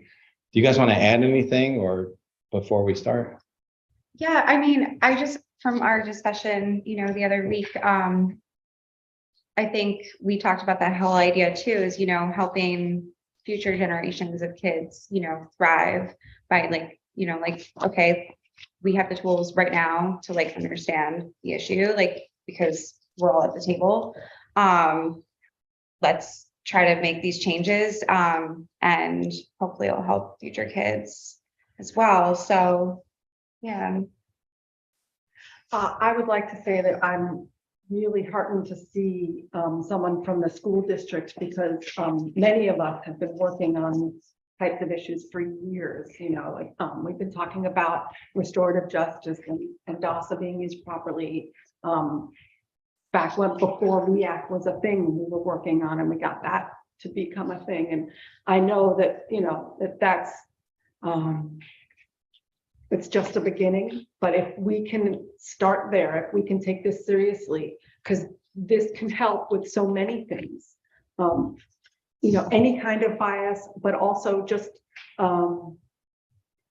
any kinds of incidents that happen in the school that can be, rather than a punishment that nobody learns from, these can be teaching moments, and these can be possible, you know, growth can happen here for these individuals, as well as on a larger scale. So I'm really grateful to see you here, because if the administrators aren't a part of the conversation, nothing gets done. Who's the administrator? Hi, Linda Olermarks, I'm the deputy superintendent. Awesome. I just started in January, so. Welcome. I've lived here though 25 years, so. Glad. That's awesome. Yeah, I just wanted to add one quick thing. Thank you to Tom for speaking out, and to you for sharing your story. And I think there's so many students who are afraid to speak out. And so, you know, by doing so, you're speaking out on their behalf for those who are too afraid to. So thank you. Yeah. Oh, Go ahead. No, I just wanted to kind of echo what you were saying. Like, we had actually had some conversations with some other families in the community. And while they were like at first enthusiastic to share, there is like real fear for personal safety, you know, both in the schools and in the community at large. And so some folks who were like at first enthused and maybe thought they might want to participate on a greater level have now sort of stepped back a little bit. And that doesn't surprise me also. I mean, I think that there are real safety concerns. And so, you know, we discussed this idea of DASA processes coupling with restorative justice because, you know, my child is going to graduate in a year. And really, I'm looking at this more as a legacy project. I have worked in advocacy with young people for years. I've graduated from the teaching program here. And really, I care, you know, obviously about my son's experience, but also that's helping me to understand that even as a parent who is the ability to advocate, it has taken me a long time to essentially get fed up and exhausted enough to say something has to change. And so I think the fear is a real obstacle, but I also think it's exhaustion for a lot of families because they're trying to support their child to just get up and attend school each day. You know, so writing letters and attending meetings, it goes above and beyond, I think, what many can handle. And also, like, I was hoping, like, because we have folks from Family of Woodstock here to talk about what restorative justice could offer to the schools, like, I don't know if Dana, you wanted to maybe just say briefly, like, what a restorative justice circle could do or be for these students who are experiencing harassment due to gender or sexuality or any issues in the school, really, where there's bullying happening. Sure. So yeah, you're referring to the 180 program, which is something we've been running. It's 10 years now, which is kind of wild. And we offer it to schools countywide. So it's based in restorative justice. And so if a school wanted to work with us, they would send us the referral. We would work with the student, prepare them for the circle meeting. Hopefully, ideally, the student that's the affected party is what we would call them, or essentially the student that's being bullied. Hopefully they would be willing to participate too, because I think that's where a lot of the healing can happen, although we can do these circles without the student that's being bullied. But basically we work with everyone kind of separately to prepare them for this circle meeting where we come together, we talk about what happened, It's really meant to be an opportunity to reflect a little bit, an opportunity for just, I mean, to have a voice, for everyone to have a voice. I would say definitely we're looking at building empathy, also taking accountability and looking at what can be done to kind of repair things, make amends, and also what can be done to prevent this from happening again. So we have this open conversation in a circle. And towards the end of the meeting, we develop an agreement. And this agreement is what can the student do to both make amends, repair the harm, and maybe what is something they can engage in that would prevent this from happening again. And so everyone in the room has a say, including the person being bullied. Potentially, I mean, ideally, there would be some staff from the school present as well. And yeah, and the other student. And so they get partnered with a case manager who's going to work with them throughout this time to help them meet, you know, whatever activities are in the agreement. They're going to be meeting with the case manager weekly. Who's going to help them complete the agreement. Yeah, so. And like Dana said, we've had this program for 10 years, and it started out as a pilot program that the county then started to fund, and we have pitched and we have gone to meetings, and we have been in Kingston schools, BOCES, Rondout, Walk Hill, Ellenville, Saugerties, Ontario, and we have not been invited into New Paltz. So that, no idea that this. and we've had, yeah. The school board I did present to the school board, actually, you were there. I presented to the school board just before the pandemic, and they were very interested at the time. I know that some of the school board members that were really all about it, I don't believe are on the board anymore. Yeah, there had been a few meetings with New Paltz administration, but that seemed to be the last meeting, which again was just before the pandemic. It sounded like people were really excited and invested, and then the conversation just kind of ended there. I've spoken with current school board members who remember your presentation, and then that's exactly what they said, is that they were feeling like it made a lot of sense and it seemed like a good fit. And like a lot of things, it was probably derailed because of COVID. And I think that the school district also had this really great program where they were working with the New York Youth Program, and it was called Cafe. And I believe it was like an additional space in the high school, which went away because of COVID and then hasn't been figured out yet. And I think that's also being considered. I imagine the principal of the high school. Yeah, I don't know that it actually cost anything, actually. So I think that's the problem, is that it was more of a space issue, that room was now being used for something else. That's for sure. There now. Yeah. Okay. And what we've experienced too is that sometimes it just takes a few champions inside the district or inside the school that is like, yes, yes, yes, and then it moves forward and they get us in there and we're good and we get the ball rolling. But we know that there's so many things going on in the school districts, and so it really does need a champion in there. And I think that's how we've maintained some good relationships. Well, I've only been there since January, but I can say that there is a lot of interest from building administrators and teachers to make good on kind of the promise of a few years ago in the discussion around that. So, yeah.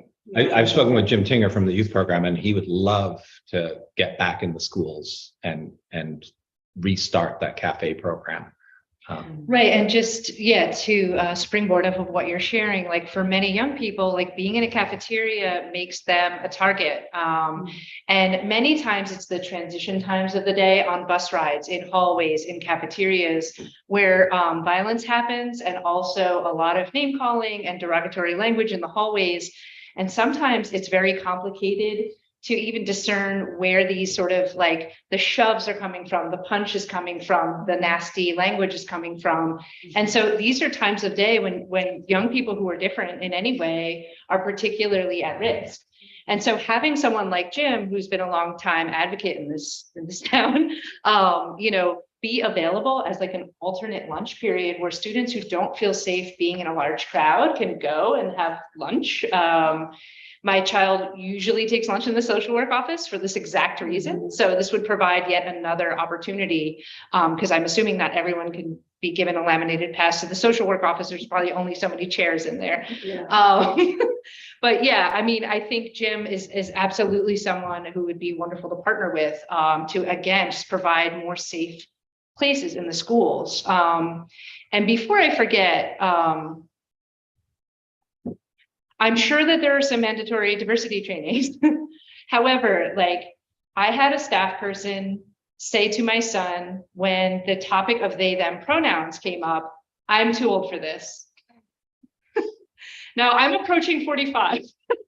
I'm not too old for it. I know a lot of us in the room probably feel the same way. Like this, our world is changing. And so to have a staff person who is meant to be there to be supporting students, and it is their right to be respected by their chosen pronouns and names, tell students, I'm too old for this. Sorry, I'm just not going to go there. And this is a staff person.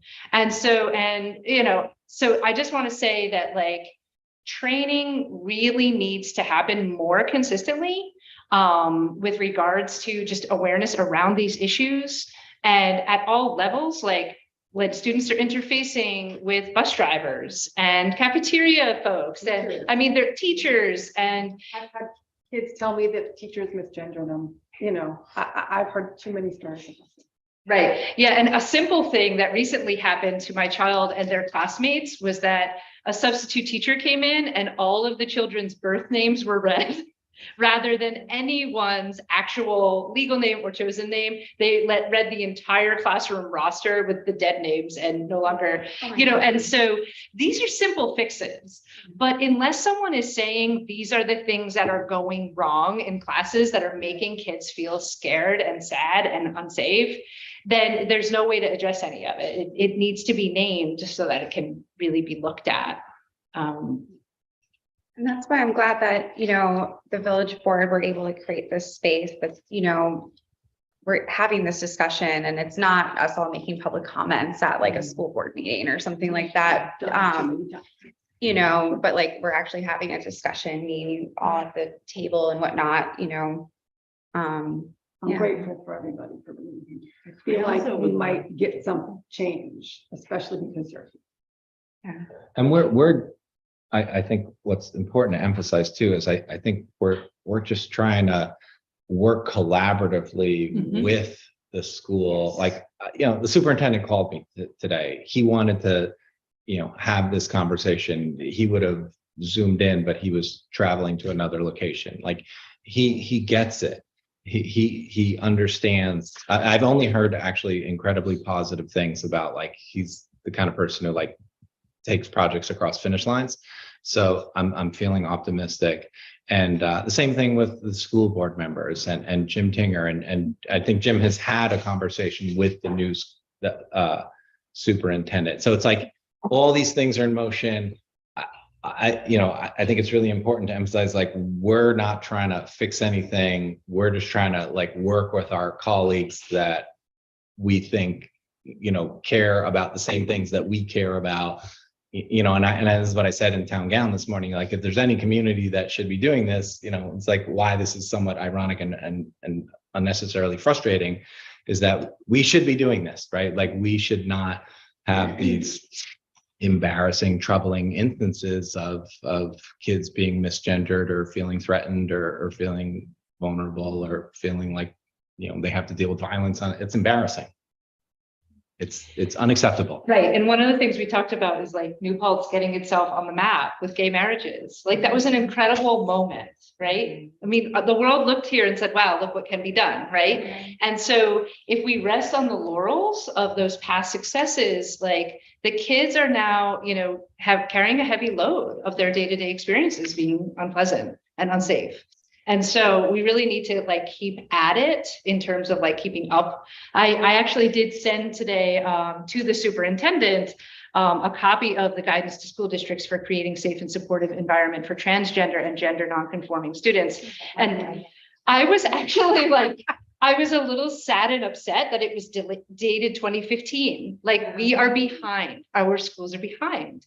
And so how can we fix this? And Dana, I think you wanted to say something as part of this partnering, I think can make a difference. Yeah, yeah, I just wanted to plug that, since I've had that meeting with the board, the county has expanded our restorative justice contract, and it now includes a position where someone from Family of Woodstock is actually housed in the school. So we're working with 3 different school districts right now, but we have the capacity to work with 4. This is funded by the county. They're in the schools. What's that? I hope so. Yeah, they're available to do all kinds of things. So these kinds of circles that we're talking about, but also they can do professional development, they can do reentry circles, alternatives to suspension. They're available to do all kinds of different restorative practices. And so much has to, with the teachers, the administration, there's so much work in all our district, in all our schools. It just is. I mean, there's just a lot, any big kind of system in that way. There's a lot of old hats. There's a lot of, there's a lot of maybe people not on the same page about certain things. And so it's been really fascinating having our restorative justice 180 person in the school, because a lot of times they will be kind of that outsider person that will see some of the systemic troubles, and there's times they can address it, and there's times when it's very obvious this is a deep systemic issue. And so, going where we are able to make small changes, we're starting to see maybe administrations that were once really struggling to do something different.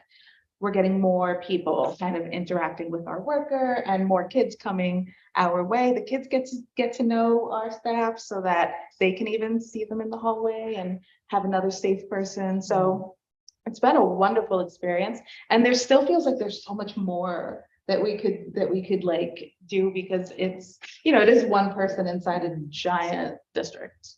And that's a tough job. Yeah. That's awesome. Yeah. And we meet a lot together, because sometimes they have to debrief too, of like, wow, there's a lot going on in these schools that we're just trying to keep it safe, and people are struggling, and it's, there's so many leftovers, pandemic leftover, all this stuff going on. So And we were originally in 4 school districts. So Ellenville was the 4th district, and they ended up like adjusting their budget to hire our staff, which is good for her, but they took her and included her in the school budget, and now she's there, doing her. They were like, they want her full. Yeah, she was what, Ellenville and Rundell, Wallkill.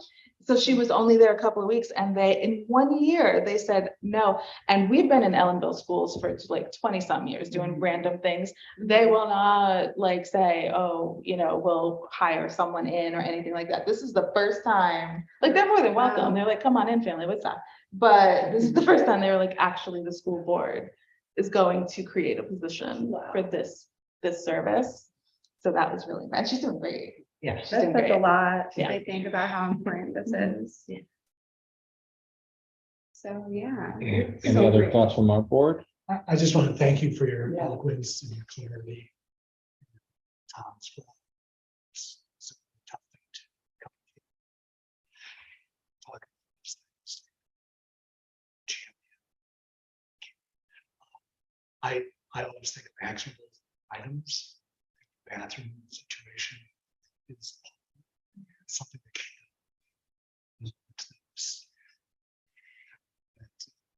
school district season.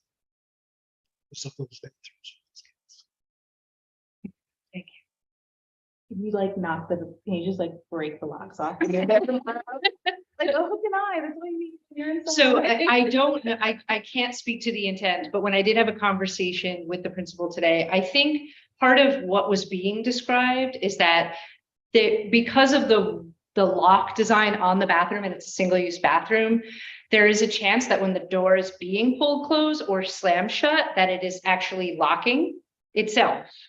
And so I learned a couple of things today. Like I said, great, when can facilities change those locks? And they didn't yet have an answer to that question, but hope that's obviously something we're going to follow up on. But also, I learned that actually many people have the keys to those bathrooms. So the fact that children had to go to the office and then wait for custodians was actually really the long road. Yeah. But there were other staff people within vicinity to the bathroom that could be unlocking those bathrooms when the children get locked out, enabling them to return to their classes. And unfortunately, that hasn't been happening. So I was very surprised to learn that. And the principal also shared with me that both the custodians and those nearby teachers are now going to be on a rotation to be checking those bathrooms more regularly. I think it's a fabulous idea. And I also think that could go away in a week, because the people will just go back to business as usual. And so what really needs to happen, obviously, is for a real solution for the locks that are problematic. I am sure a professional locksmith could look at that situation and say, we're going to put this type of lock on the door because this will no longer happen. And so I'm really curious about what tomorrow will be like, but I'm excited for the opportunity to go in and at least see. And also I said to the principal, I mean, look, my child and another child, at least that I know of, who are now having health issues related to not having access to bathrooms. And we are parents who have been very, outspoken in interfacing with the schools, and our children have learned to be good advocates for themselves. So I have no idea how many children are suffering without a voice. And there are. right. And I can tell you that the social work office would be a great place to start in terms of how many of those conversations are happening on a regular basis. And I'm just amazed. I'm just amazed by what I'm hearing. And I am sad that it has taken my igniting so many aspects of the community. It should be enough for a child to say, I can't access the bathroom, that someone should have then realized that might have needed to be checked out. So we're years into this. And frankly, I'm embarrassed. Well, I don't know what I should have maybe done something sooner, bigger. I don't know what, but here we are now. I can only move forward from here. We cannot fix what my child's school experience has been like. The door is closing on that. He has one more year until graduation, and it has been very difficult. But that being said, again, we can change it for the next round of kids. And that is important. And for New Paltz to live up to its reputation, for Ulster County to live up to its reputation, we are in New York State, and we should be living up to the reputation of being New Yorkers. Hey, we are New Yorkers. And if we're setting the tone for being the way that is going to be safest for all of our kids, and our children can't even use the bathroom, it's kind of embarrassing shortfalls, to say the least. So I'm excited that these partnerships feel like a real possibility, and that we can just move forward in a positive way, because ultimately that's what's needed. And I know that if I couldn't get to a bathroom every day, that would be really hard. And so even it being available to me tomorrow would make my life better. So that being said, my hope is not completely lost about my child's school experience, but we're in the final stretch. So that being said, I appreciate everybody's time. Thank you for pushing us, and thank you for pushing the community to do better. Very much. It's clearly needed. Yeah. Thank you, Tom.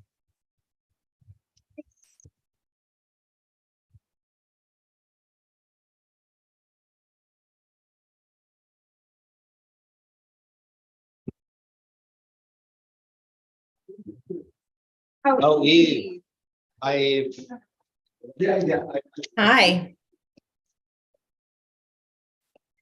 Are you ready for me? Yeah. Yeah, go ahead. Take it away. Okay, first I want to say hi, Dana. Dana, Eve is Dana, saying you're hi. a rock star. They're Love waving. Dana. Oh, wow. Incredible. Oh, Thank you. Can you hear me? Yeah. Okay. So hi, everyone. Sorry I'm late. I want to just do a brief report out and make a little announcement, or not that little. So I was told after checking yesterday that you should have gotten your water contract today. Is that correct? It's on our agenda. Yay. So that's super. I'm glad to hear it. I wanted to say something about the parks RFP. So there was some conversation. From what I understand, the language in the RFP did not reflect the full intent of the legislators who had put through that resolution, and the concerns that some towns or villages might have gone outside of the scope. I don't know what New Paltz put in. I know the pickleball court was certainly a part of it. There was suggestion that they extend the deadline to allow for village and towns to make some kind of corrections. I guess they are worried that some have submitted for like sidewalk repairs and other things that are not supposed to be the intent of this. It's supposed to be recreational. I advocated We're okay then. Is that correct? So you are. The only Okay, cool. downside is the delay. So I advocated that they don't decide on a delay yet. Wait till they get the applications, and if enough towns and villages put in for the kinds of things you want to fund, then you could proceed with it. Just because, I get concerned when things take a very long time we don't need you getting the money for what you want to do in the middle of winter when it's cold and snowy and you can't do the work. So we'll see what's happening, but there is still a possibility. It all depends on what they get. If they find they're really getting way too many applications that are just not aligned with the recreational aspect of this, they'll probably extend the date, and that'll just move this out longer. But I think, again, I'm hoping that they'll wait and see what they get on Friday and before deciding to do that. So we'll see.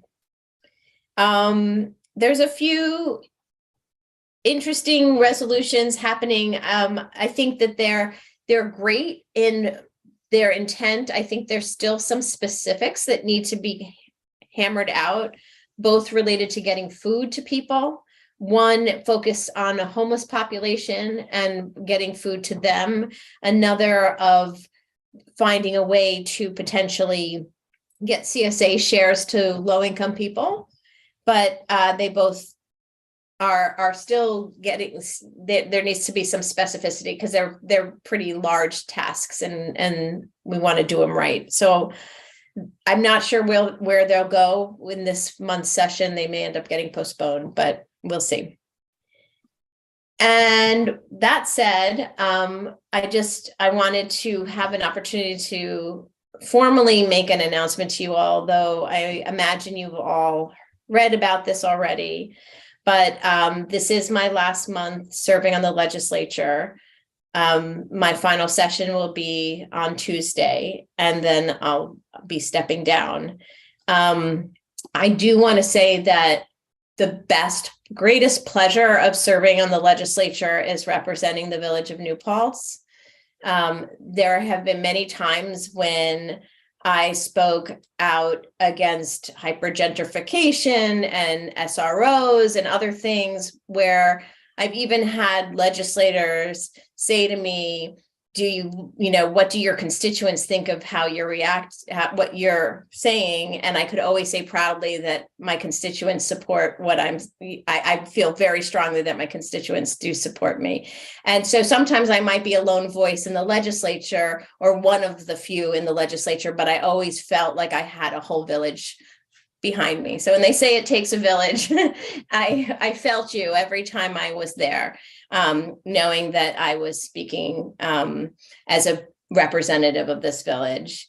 I'm really happy about what I've done. I think in 3.5 years, I've put through a lot of resolutions. I've done a lot of criminal justice reform and mental health reform and lots of other things. And I was a very active legislator, which is why I need to step down, because my professional life has gotten way too demanding and is going to get even more demanding in May. And I'm putting in 60, 70-hour weeks, which is just more than I can handle. And so unfortunately, I had to give something up, and I can't give up my full-time job. So I'm sad to go, but I'm also going to be happy to maybe have a good night's sleep soon. I do not choose who replaces me and completes my term. I can make recommendations. And so I have recommended Tricia Bowen to be the person who fills that position. The legislature does have to vote on that. And so I am not sure if they're going to vote at the end of session on Tuesday or wait till the, or whether it will happen the following month. I hope it happens on Tuesday so that the Village of New Paltz goes no days without representation. But that said, it's a big agenda, so I think we'll see what the chair does, but it's possible. Tricia has generously agreed to step in. She is also a very busy person, but she's great. She's super smart. I think you all know her. I think she'll represent well. She does her homework. She's thoughtful. And so I felt like that was a great person that I could have sit there and hold my seat until the next election, until January. So this will be my last time reporting out to you. I really appreciate all the work that you're all doing, and I'll just see if you have any questions for me. I just want to say thank you, Eve. I feel like we were really lucky to have you representing us. The background you have, the knowledge you have, the work ethic you have. You've done such an exceptional job. I think it's going to be tough to fill your shoes. And so thank you so much. Thank you. Yeah, I just want to say thank you also. You really reset a whole new bar for like what it means. I think I said this in my last public comment, and I totally meant it and mean it right now, but like this is what government should look like, these partnerships. And thank you so much for suggesting Tricia also. I love working with Tricia. So, and I think we all have met her in different ways as well. So thank you for lifting up her voice for all of us. Yeah, thanks, Eve. You're a huge reason I'm sitting right here today. That's a good thing. But you know how I feel about you and how inspiring I find you to be. So thank you. Thanks. Yeah, Eve, thanks so much. Your 3.5 years have been great, and best of luck in your future endeavors. But before you go, we had a gentleman here asking about the Ulster County Fairgrounds and the youth center there. And maybe you could, Brian was his name? Brian from the Baseball Association. What was he asking? Well, there's the county fairgrounds. I guess the former 4-H building, which is now being used for storage. Storage. They used to use that for baseball practice, indoor sports, soccer. And this gentleman was representing several hundred youths here in New Paltz, looking for a place that they could have protected space to practice. And maybe this is something that could be. But on the fairground side, we're not talking Field of Dreams, obviously. We're talking fairground. I mean, from what I understand, we basically kind of rent the fairgrounds for $1 to the organization that maintains it. It's not it's the county owned, but we have had this permanent kind of rental agreement with those who put on the fair and all that other stuff. I still have a few days, so I will look into what I can and get back to you. I'll just email you all about it. But I would not be surprised if in the end it's up to them to decide. Has there been, so they practice on that side, they don't use the Field of Dreams? It's indoor. space for winter and Oh, interesting. wide to practice in the winter for baseball and other things. They have like 500 kids at least. Wow, I had no idea. And so are they not being able to practice there or do anything now? They not in town, nowhere near. They have to go to Kingston or LaGrange. Yeah, no, I'm aware. I will find out what I can. Sorry, go ahead. The need is for just covered space so that they can continue their training and their practice during the colder months when there's snow on the ground. I will find out. I will say I'm well aware of the lack. I've heard of it from basketball parents. I've heard it from soccer parents. I actually didn't even know that they had such a utility for or use for that. I will find out what I can, and I will definitely email you back. Yeah, it makes sense. We know that you know people who are very mindful of youth sports. Yes, I do. And so we're gonna hold on to that spot if you ever want to return to the planning board now that you have all the sections. But also, we've said thank you to you on numerous occasions because you've been so communicative and we found it to be incredibly useful. And I wanted to add on to what you were saying about how you have taken actions as a legislator, and people will scratch their heads and be like, are you sure you're representing your constituents back at home? And on many occasions, you would take actions, and I would be like honestly proud of you because you're really brave and you're not afraid to be the contrarian. And you stepped up and said stuff when it needed to be said. And thank you for filling that role. Thank you so much. All right, guys. Thank you. Good night. Thank you. Good night. Night.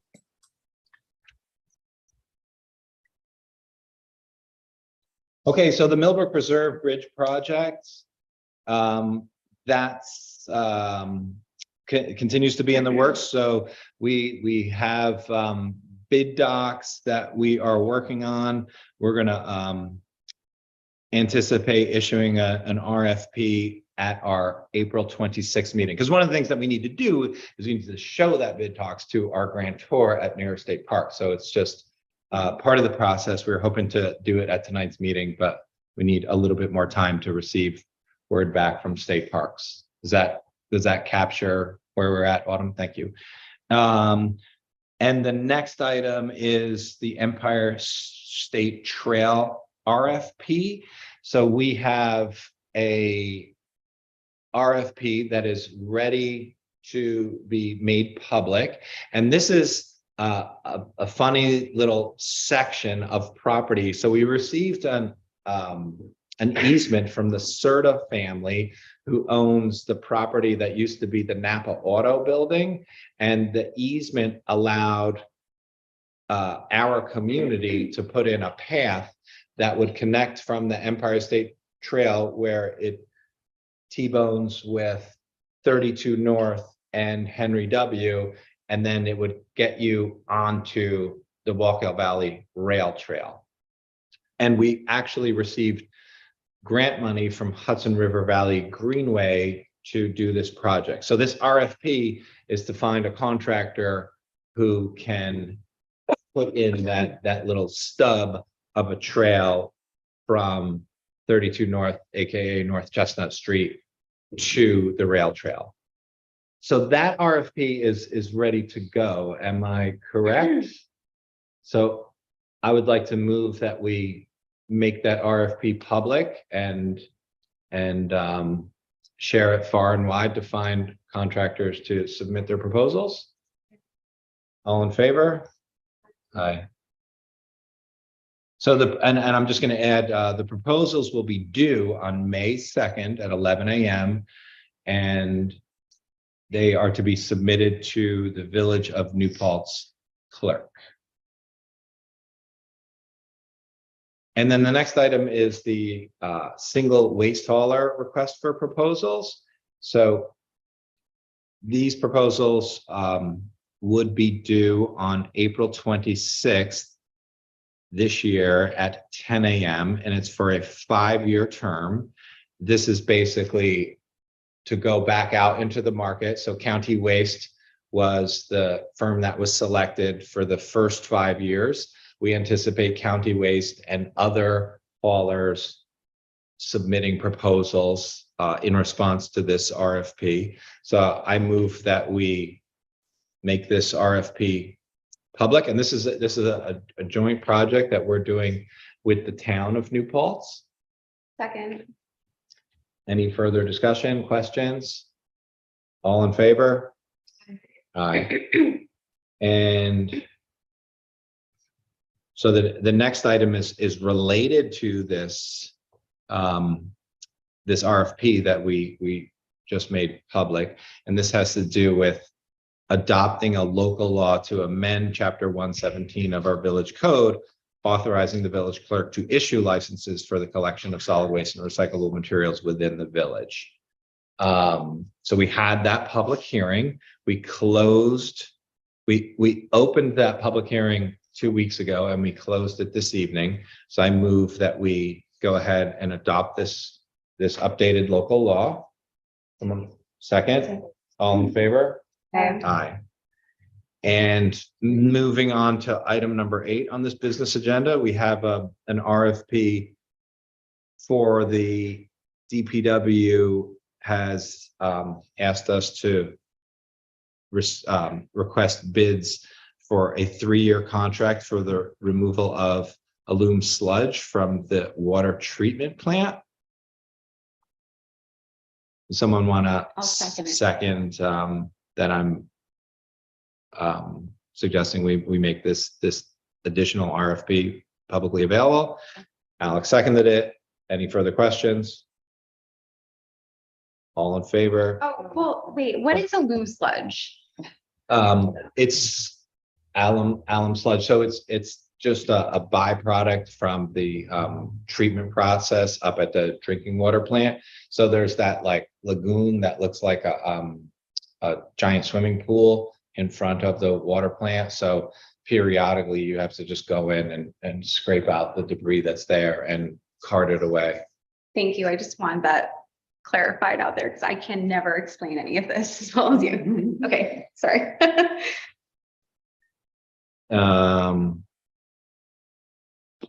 Next item. I think we have to actually vote. Oh, did we not vote? Okay, all in favor? Aye. Aye. When are the proposals due? Yeah, that's a blank on my little cheat sheet.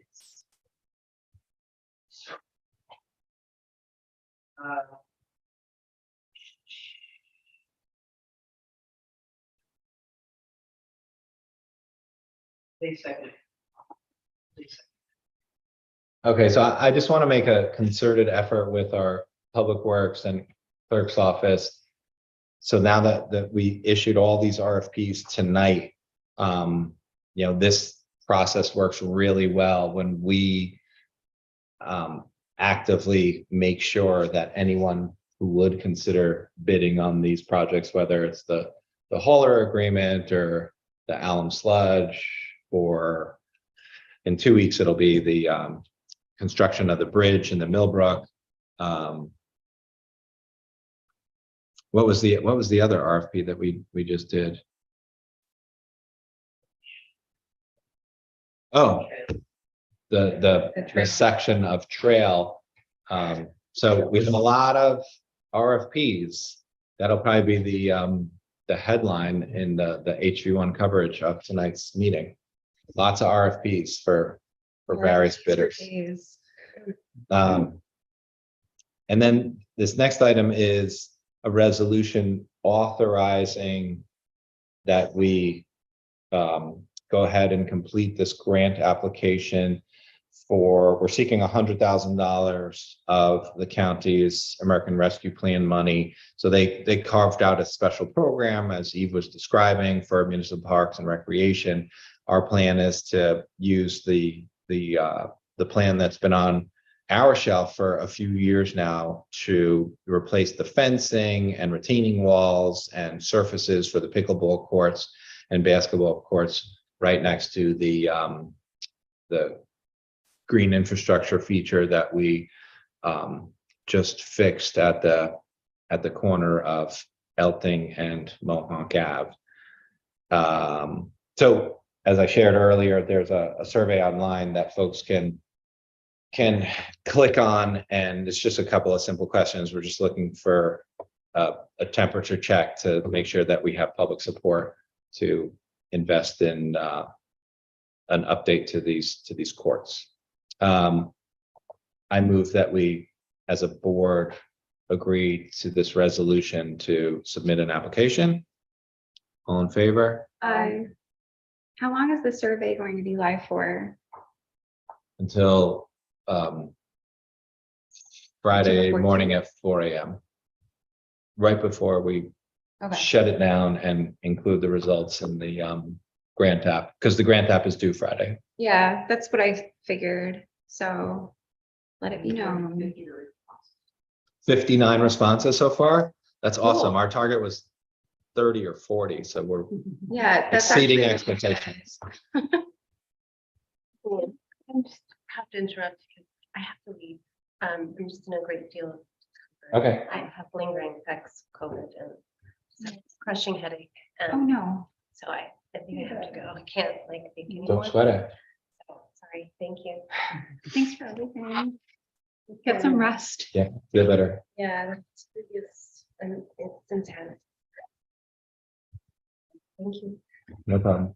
And I also move that we declare this project for the ball courts a type 2 action under seeker. All in favor? And as Eve shared, we were excited to receive the draft contract from Ulster County. So we were notified some time ago about receiving a grant award of $500,000 to augment our water line replacements that we've been doing. We're going to use this money in particular to help us with the local match that we need to replace the water mains on North and South Chestnut Street. So we have this contract. We got some comments back from our attorney. So I'd like to move that I work with our attorney just to make sure that I fully understand all of his comments, because I looked at them on my phone just a little while ago. And he said that for all intents and purposes that the contract was fairly boilerplate. They actually explained to me that it was a contract that they received from EFC, they meaning the county, and updated it to work for their needs. So I'm going to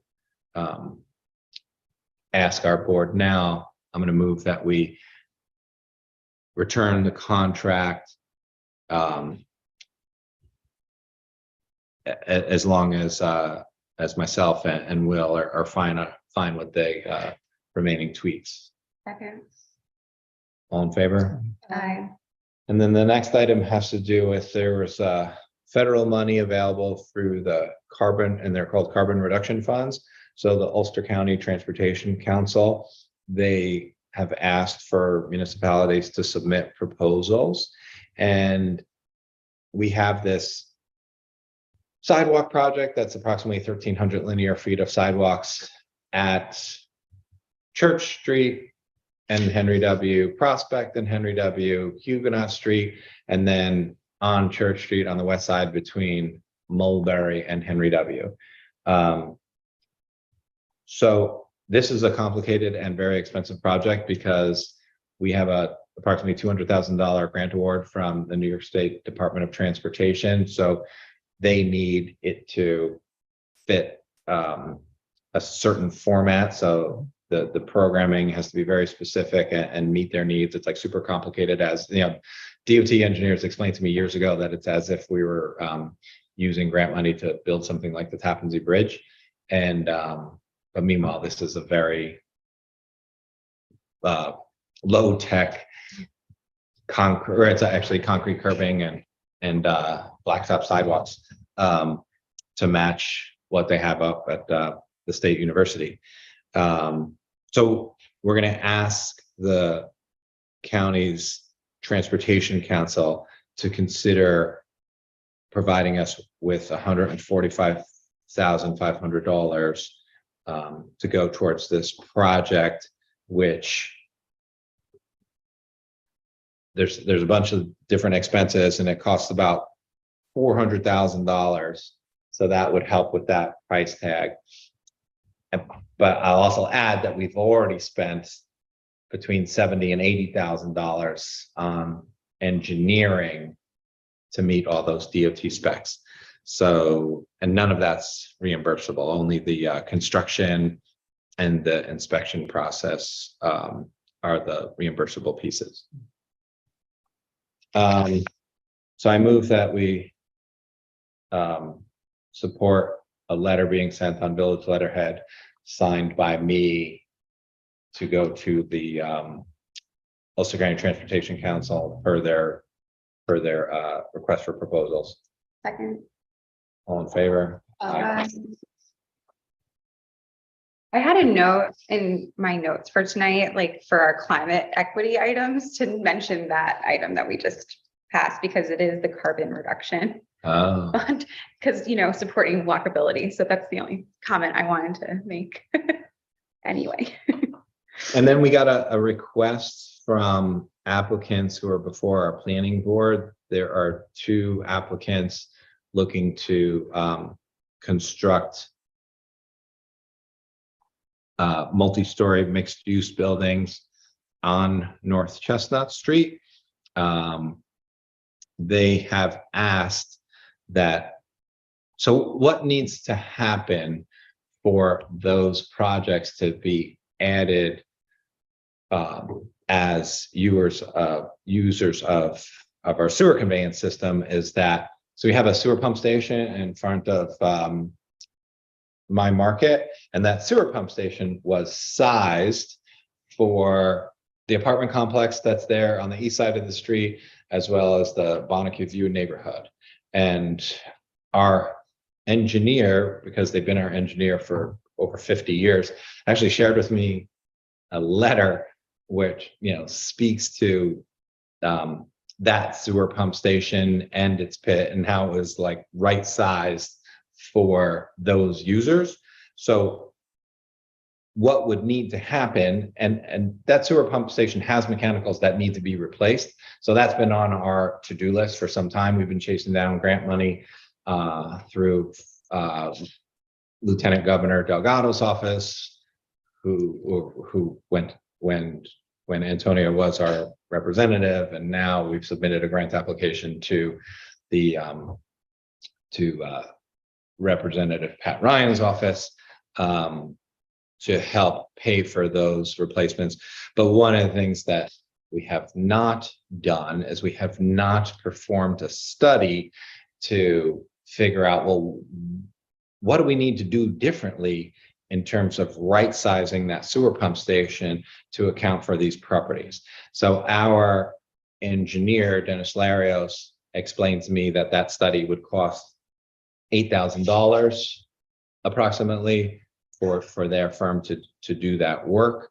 And we have received a request from these applicants before our planning board for us to split that bill 3 ways. I've spoken with our superintendent of public works, and I feel it makes more sense for those applicants to split that $8,000 estimate in half, as opposed to the village paying for a study, because that's generally not how it's like when a developer needs to For their development. right. So I feel, and I want to take the temperature of the board and we can make a decision. I would respond to this request to divide that study price tag by 3 and to say we think it is more appropriate for the developers to pay for the cost of that study. Yeah, that's agreed as well. Someone on the Zoom wanted to, Hi. hey, how are you? Want to introduce yourself? Hi, my name's Dominique Albano, and I'm an attorney for Whiteman, Osborne, and Hannah. I represent the applicants KES, Chestnut LLC, and Trail Link. So the reason we want to split the cost 3 ways is because we were under the impression that the existing sewer pump is failing right now. So because of that failure, even before our development, we think that the town should split it 3 ways with us and the two applicants in the municipality. So we know that an upgrade is needed, and that's why we have been, looking to make that capital investment in that sewer pump station. Mhm. So if we were going to simply make that upgrade, we don't need to do a study. We already know what's there. We know how we would replace it. So the reason that a study is needed is because the sewer pump station would need to be expanded. So that's what the study would be for. So it's Right. specifically for these 2 projects. It's not to, it has nothing to do with replacing the mechanicals. Okay, so you know the quantity of what is needed for if the 2 projects weren't going to be proposed? Is that what you're Correct. saying? Okay. Right. We would just take the old mechanicals, remove them, buy new stuff, put it in. Okay. Whereas it's a more complicated project because we have to now right size it and expand its capacity. Okay. So that's why a study is required. Okay. So during this procedure, are you going to provide like a proposal to us in writing, or what are the next steps? All I have at this point, and I can get a proposal from our engineer, was Mhm. when I spoke with Dennis Larios, he estimated that the study would cost $8,000. Mhm. And so if we're not paying for it, if we're not dividing 8,000 by 3, but dividing it by 2, it would just be 8 divided by 2. Right. So I understand that. I'm more so just documentation of the proposal for splitting the study. Yeah, we'll get we'll get an email from Dennis articulating that he's estimating the study will cost $8,000. Okay. All right. Any other questions from our board or anybody else? Mr. Mayor, if I could just point out one item on this Could subject. you just identify? I don't know who's talking. Sure, it's Nick Werner on behalf of Trail Link, Mr. Mayor. Hey, Nick. Hi, just one item to point out. Our site was a in-district user of that sewer system before the building was taken down. And it did in fact connect to that pump station previously. So I just wonder if when that system was originally sized, if it did account for the Gateway building or roller rink that was there previously in that letter that you're referencing that Dennis might have shared with you. Well, how much sewer was the property using previously versus what you anticipate using as a multi-story mixed-use building? There is a calculation that Justin Dates from Collier's Engineering had provided to the village's engineer. I can get that information to Dennis. It is an increase over that number, but it has been quantified. But again, we technically are and were an in-district user. I do not believe the Agway building, the KES property, was ever connected to the system. So it's just something, distinctly different just to note. I will say that I do know that Mr. Arnold is on the Zoom as well, and I think he may want to address this. I do believe he's prepared to speak on the issue and we obviously want to move this forward because we want to continue the review of this project and, be able to provide this much needed housing for the community. So if you have the ability to take a moment and Yeah, maybe have absolutely. Mr. Arnold just Sure. speak, I know he'd like to do that. Sure. Hey, thanks, Nick. This is Scott Arnold. I'm one of the owners of the Trail Link property. I'm also an owner of the property next to Trail Link. Rycor HVAC is my company in town here. So I'm a community member and interested in what's best for the community. I think that this development is going to be wonderful for the community. Some affordable housing where it's sorely needed for sure. Now, I'm sure everybody, well, some people here probably recognize that we had a 30,000 square foot building existing there. That was a manufacturing plant that had a substantial amount of wastewater. It wasn't as much as we're going to have with this new building, but it was still pretty substantial at a 30,000 square foot footprint. I think the building we're proposing is 50,000 square feet, so it'll consume more. And for $8,000 in the scope of things, I don't feel that this is, it's kind of a moot point, really, the $8,000. But we've been kind of at this for 2 years now, and we're at a point where I think that the sewer is becoming a front and center topic. And I do agree with Nick's comment that we were an in-district user. The taxes that we've paid on that property for the last few years represent sewer capacity, hookup, and usage, which we haven't taken advantage of, obviously, because we removed the building. So the taxes are never commingled with the sewer fund. So what I'm thinking is that the $8,000, I don't want the pro rata consideration of that to necessarily spill over to, upgrades on the sewer, because I think we might be set. This is a 50-50 responsibility of the applicants, where I personally don't feel that that's representing the fact that this was an in-district 30,000 square foot building when I purchased it.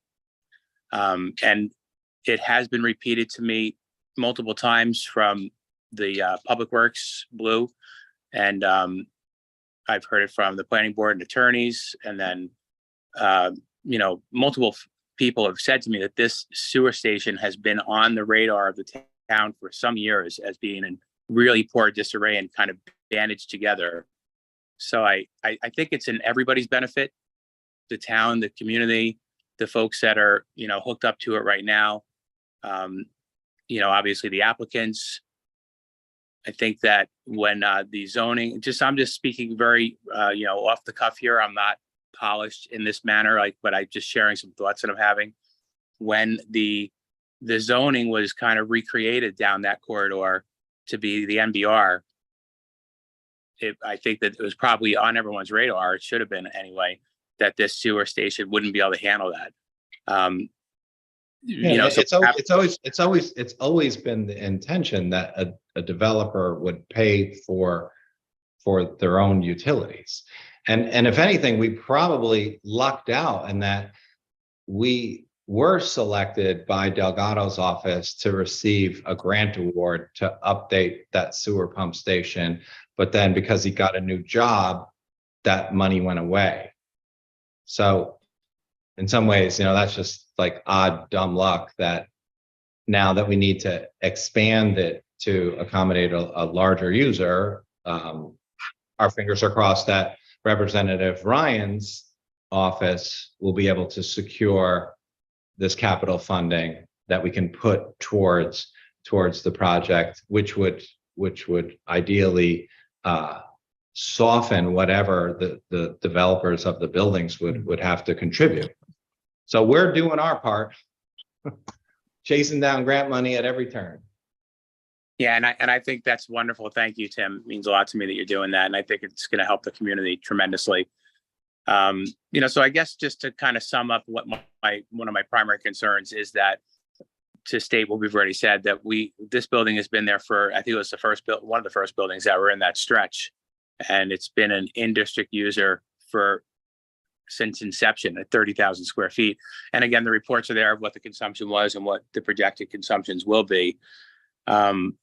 it does stand out from the Agway project in that way. Agway was never tied into that pump station. So I just wonder if there'll be some consideration, probably not so important to me on the $8,000 part, although I think it should also be considered here, but maybe more important when we kind of start talking about pro rata shares of what the upgrades would be, because certainly we're not the only ones that are going to be using the upgraded sewer station. We were pre-existing users, and so is Bonseque and other areas, right? So, and Baragli was not. I just think it should be a consideration. That's really the only comment I have, and I appreciate you taking the time to hear me.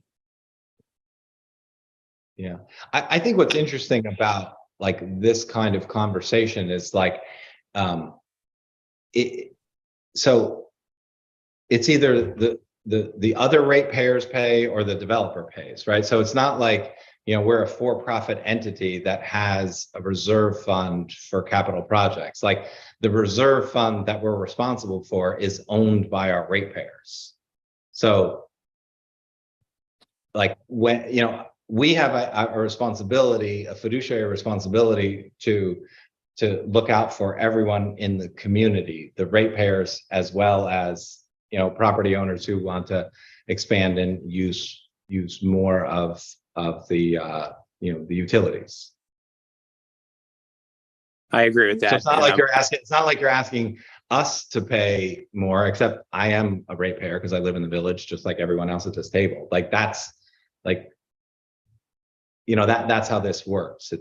It's not like you're negotiating with like a for-profit third party. No, I completely understand that, and I appreciate that. I own the middle school that my mom lives in, and I also own the business there in town that is, has that in common with everybody sitting there at the table. And I am looking forward to getting this constructed and injecting another $500,000 a year in taxes into the community. I think that'll be good for the community as well. Yeah, I appreciate what you're saying, Tim. Thank you. Go ahead, Autumn. Reviewing the engineer's code, this assessment into an assessment of the force main as well as the pump station, not strictly the issue.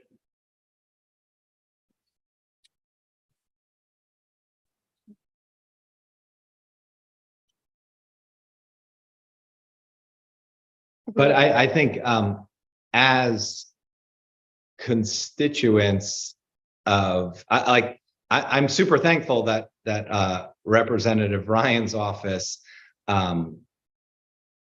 pivoted so quickly and asked for applications because they understood that there were several that were supposed to be awarded, and I know that the representative was trying to secure that money when they were elected this past fall, and then have asked for new applications.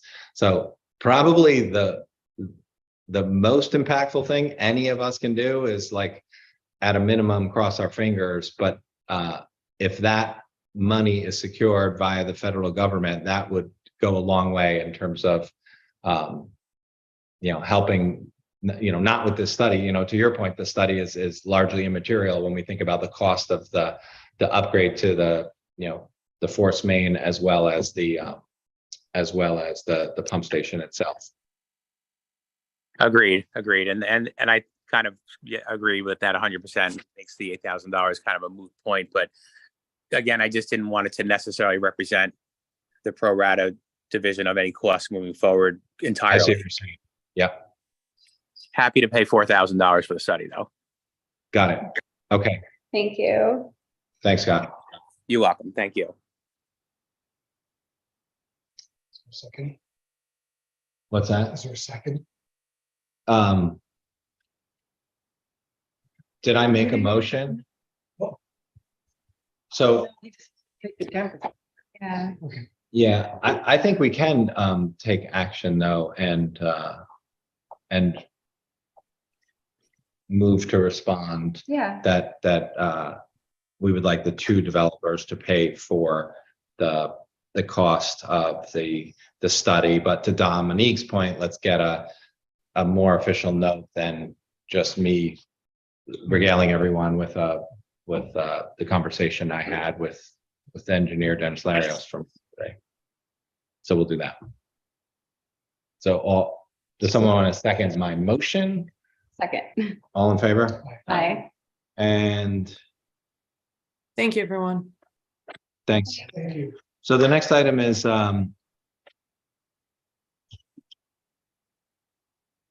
okay, I see here.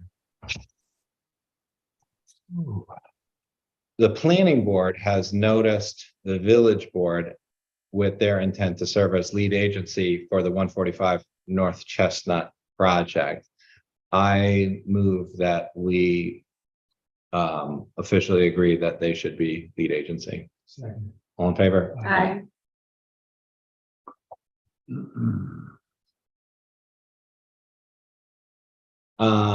And then we have this plan, we put out an RFP for contractors who are local to make a couple of improvements to this building so that we can use the former building department office as an office for the clerk treasurer. It also includes a repair to the bathroom down here.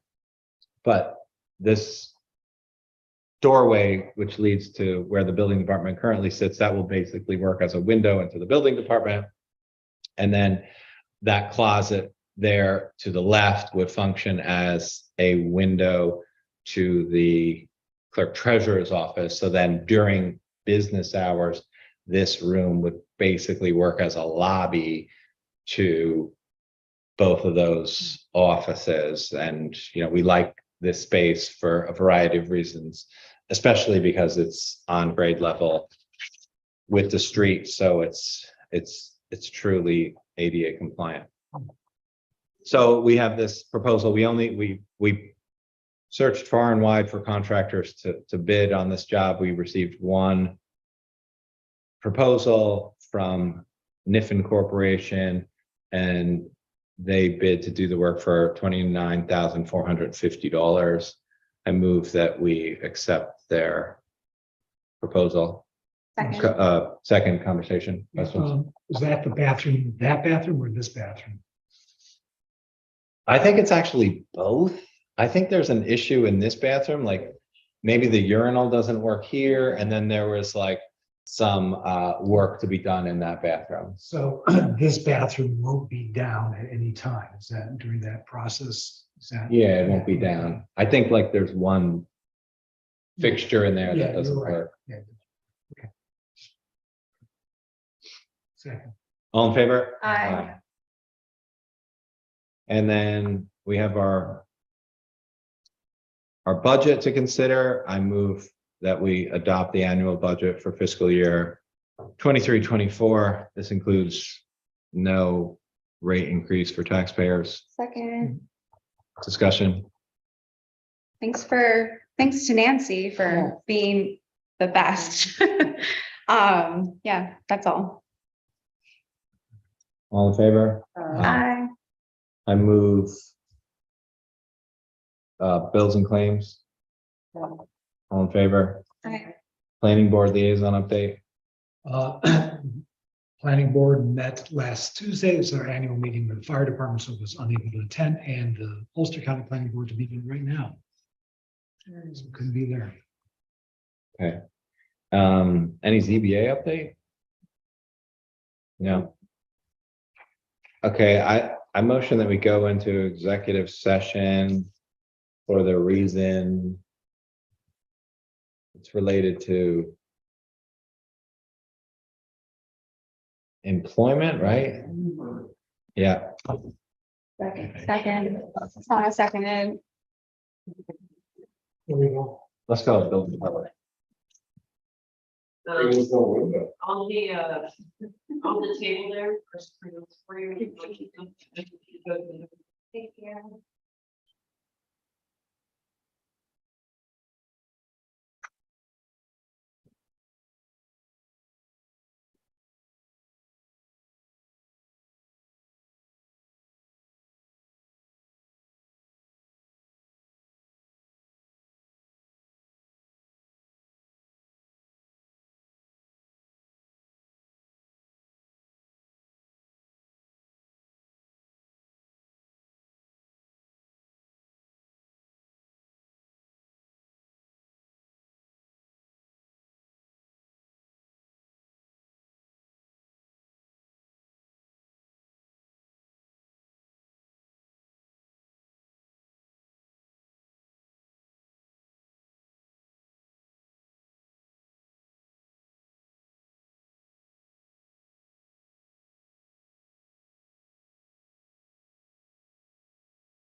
Did you put the audio back on or can I ask you a question?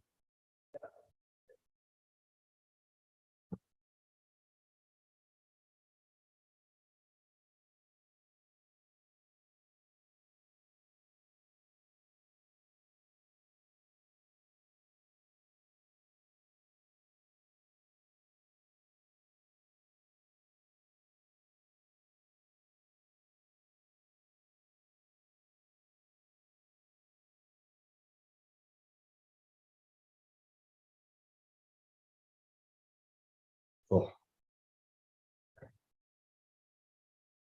Motion to adjourn. All in favor? Aye.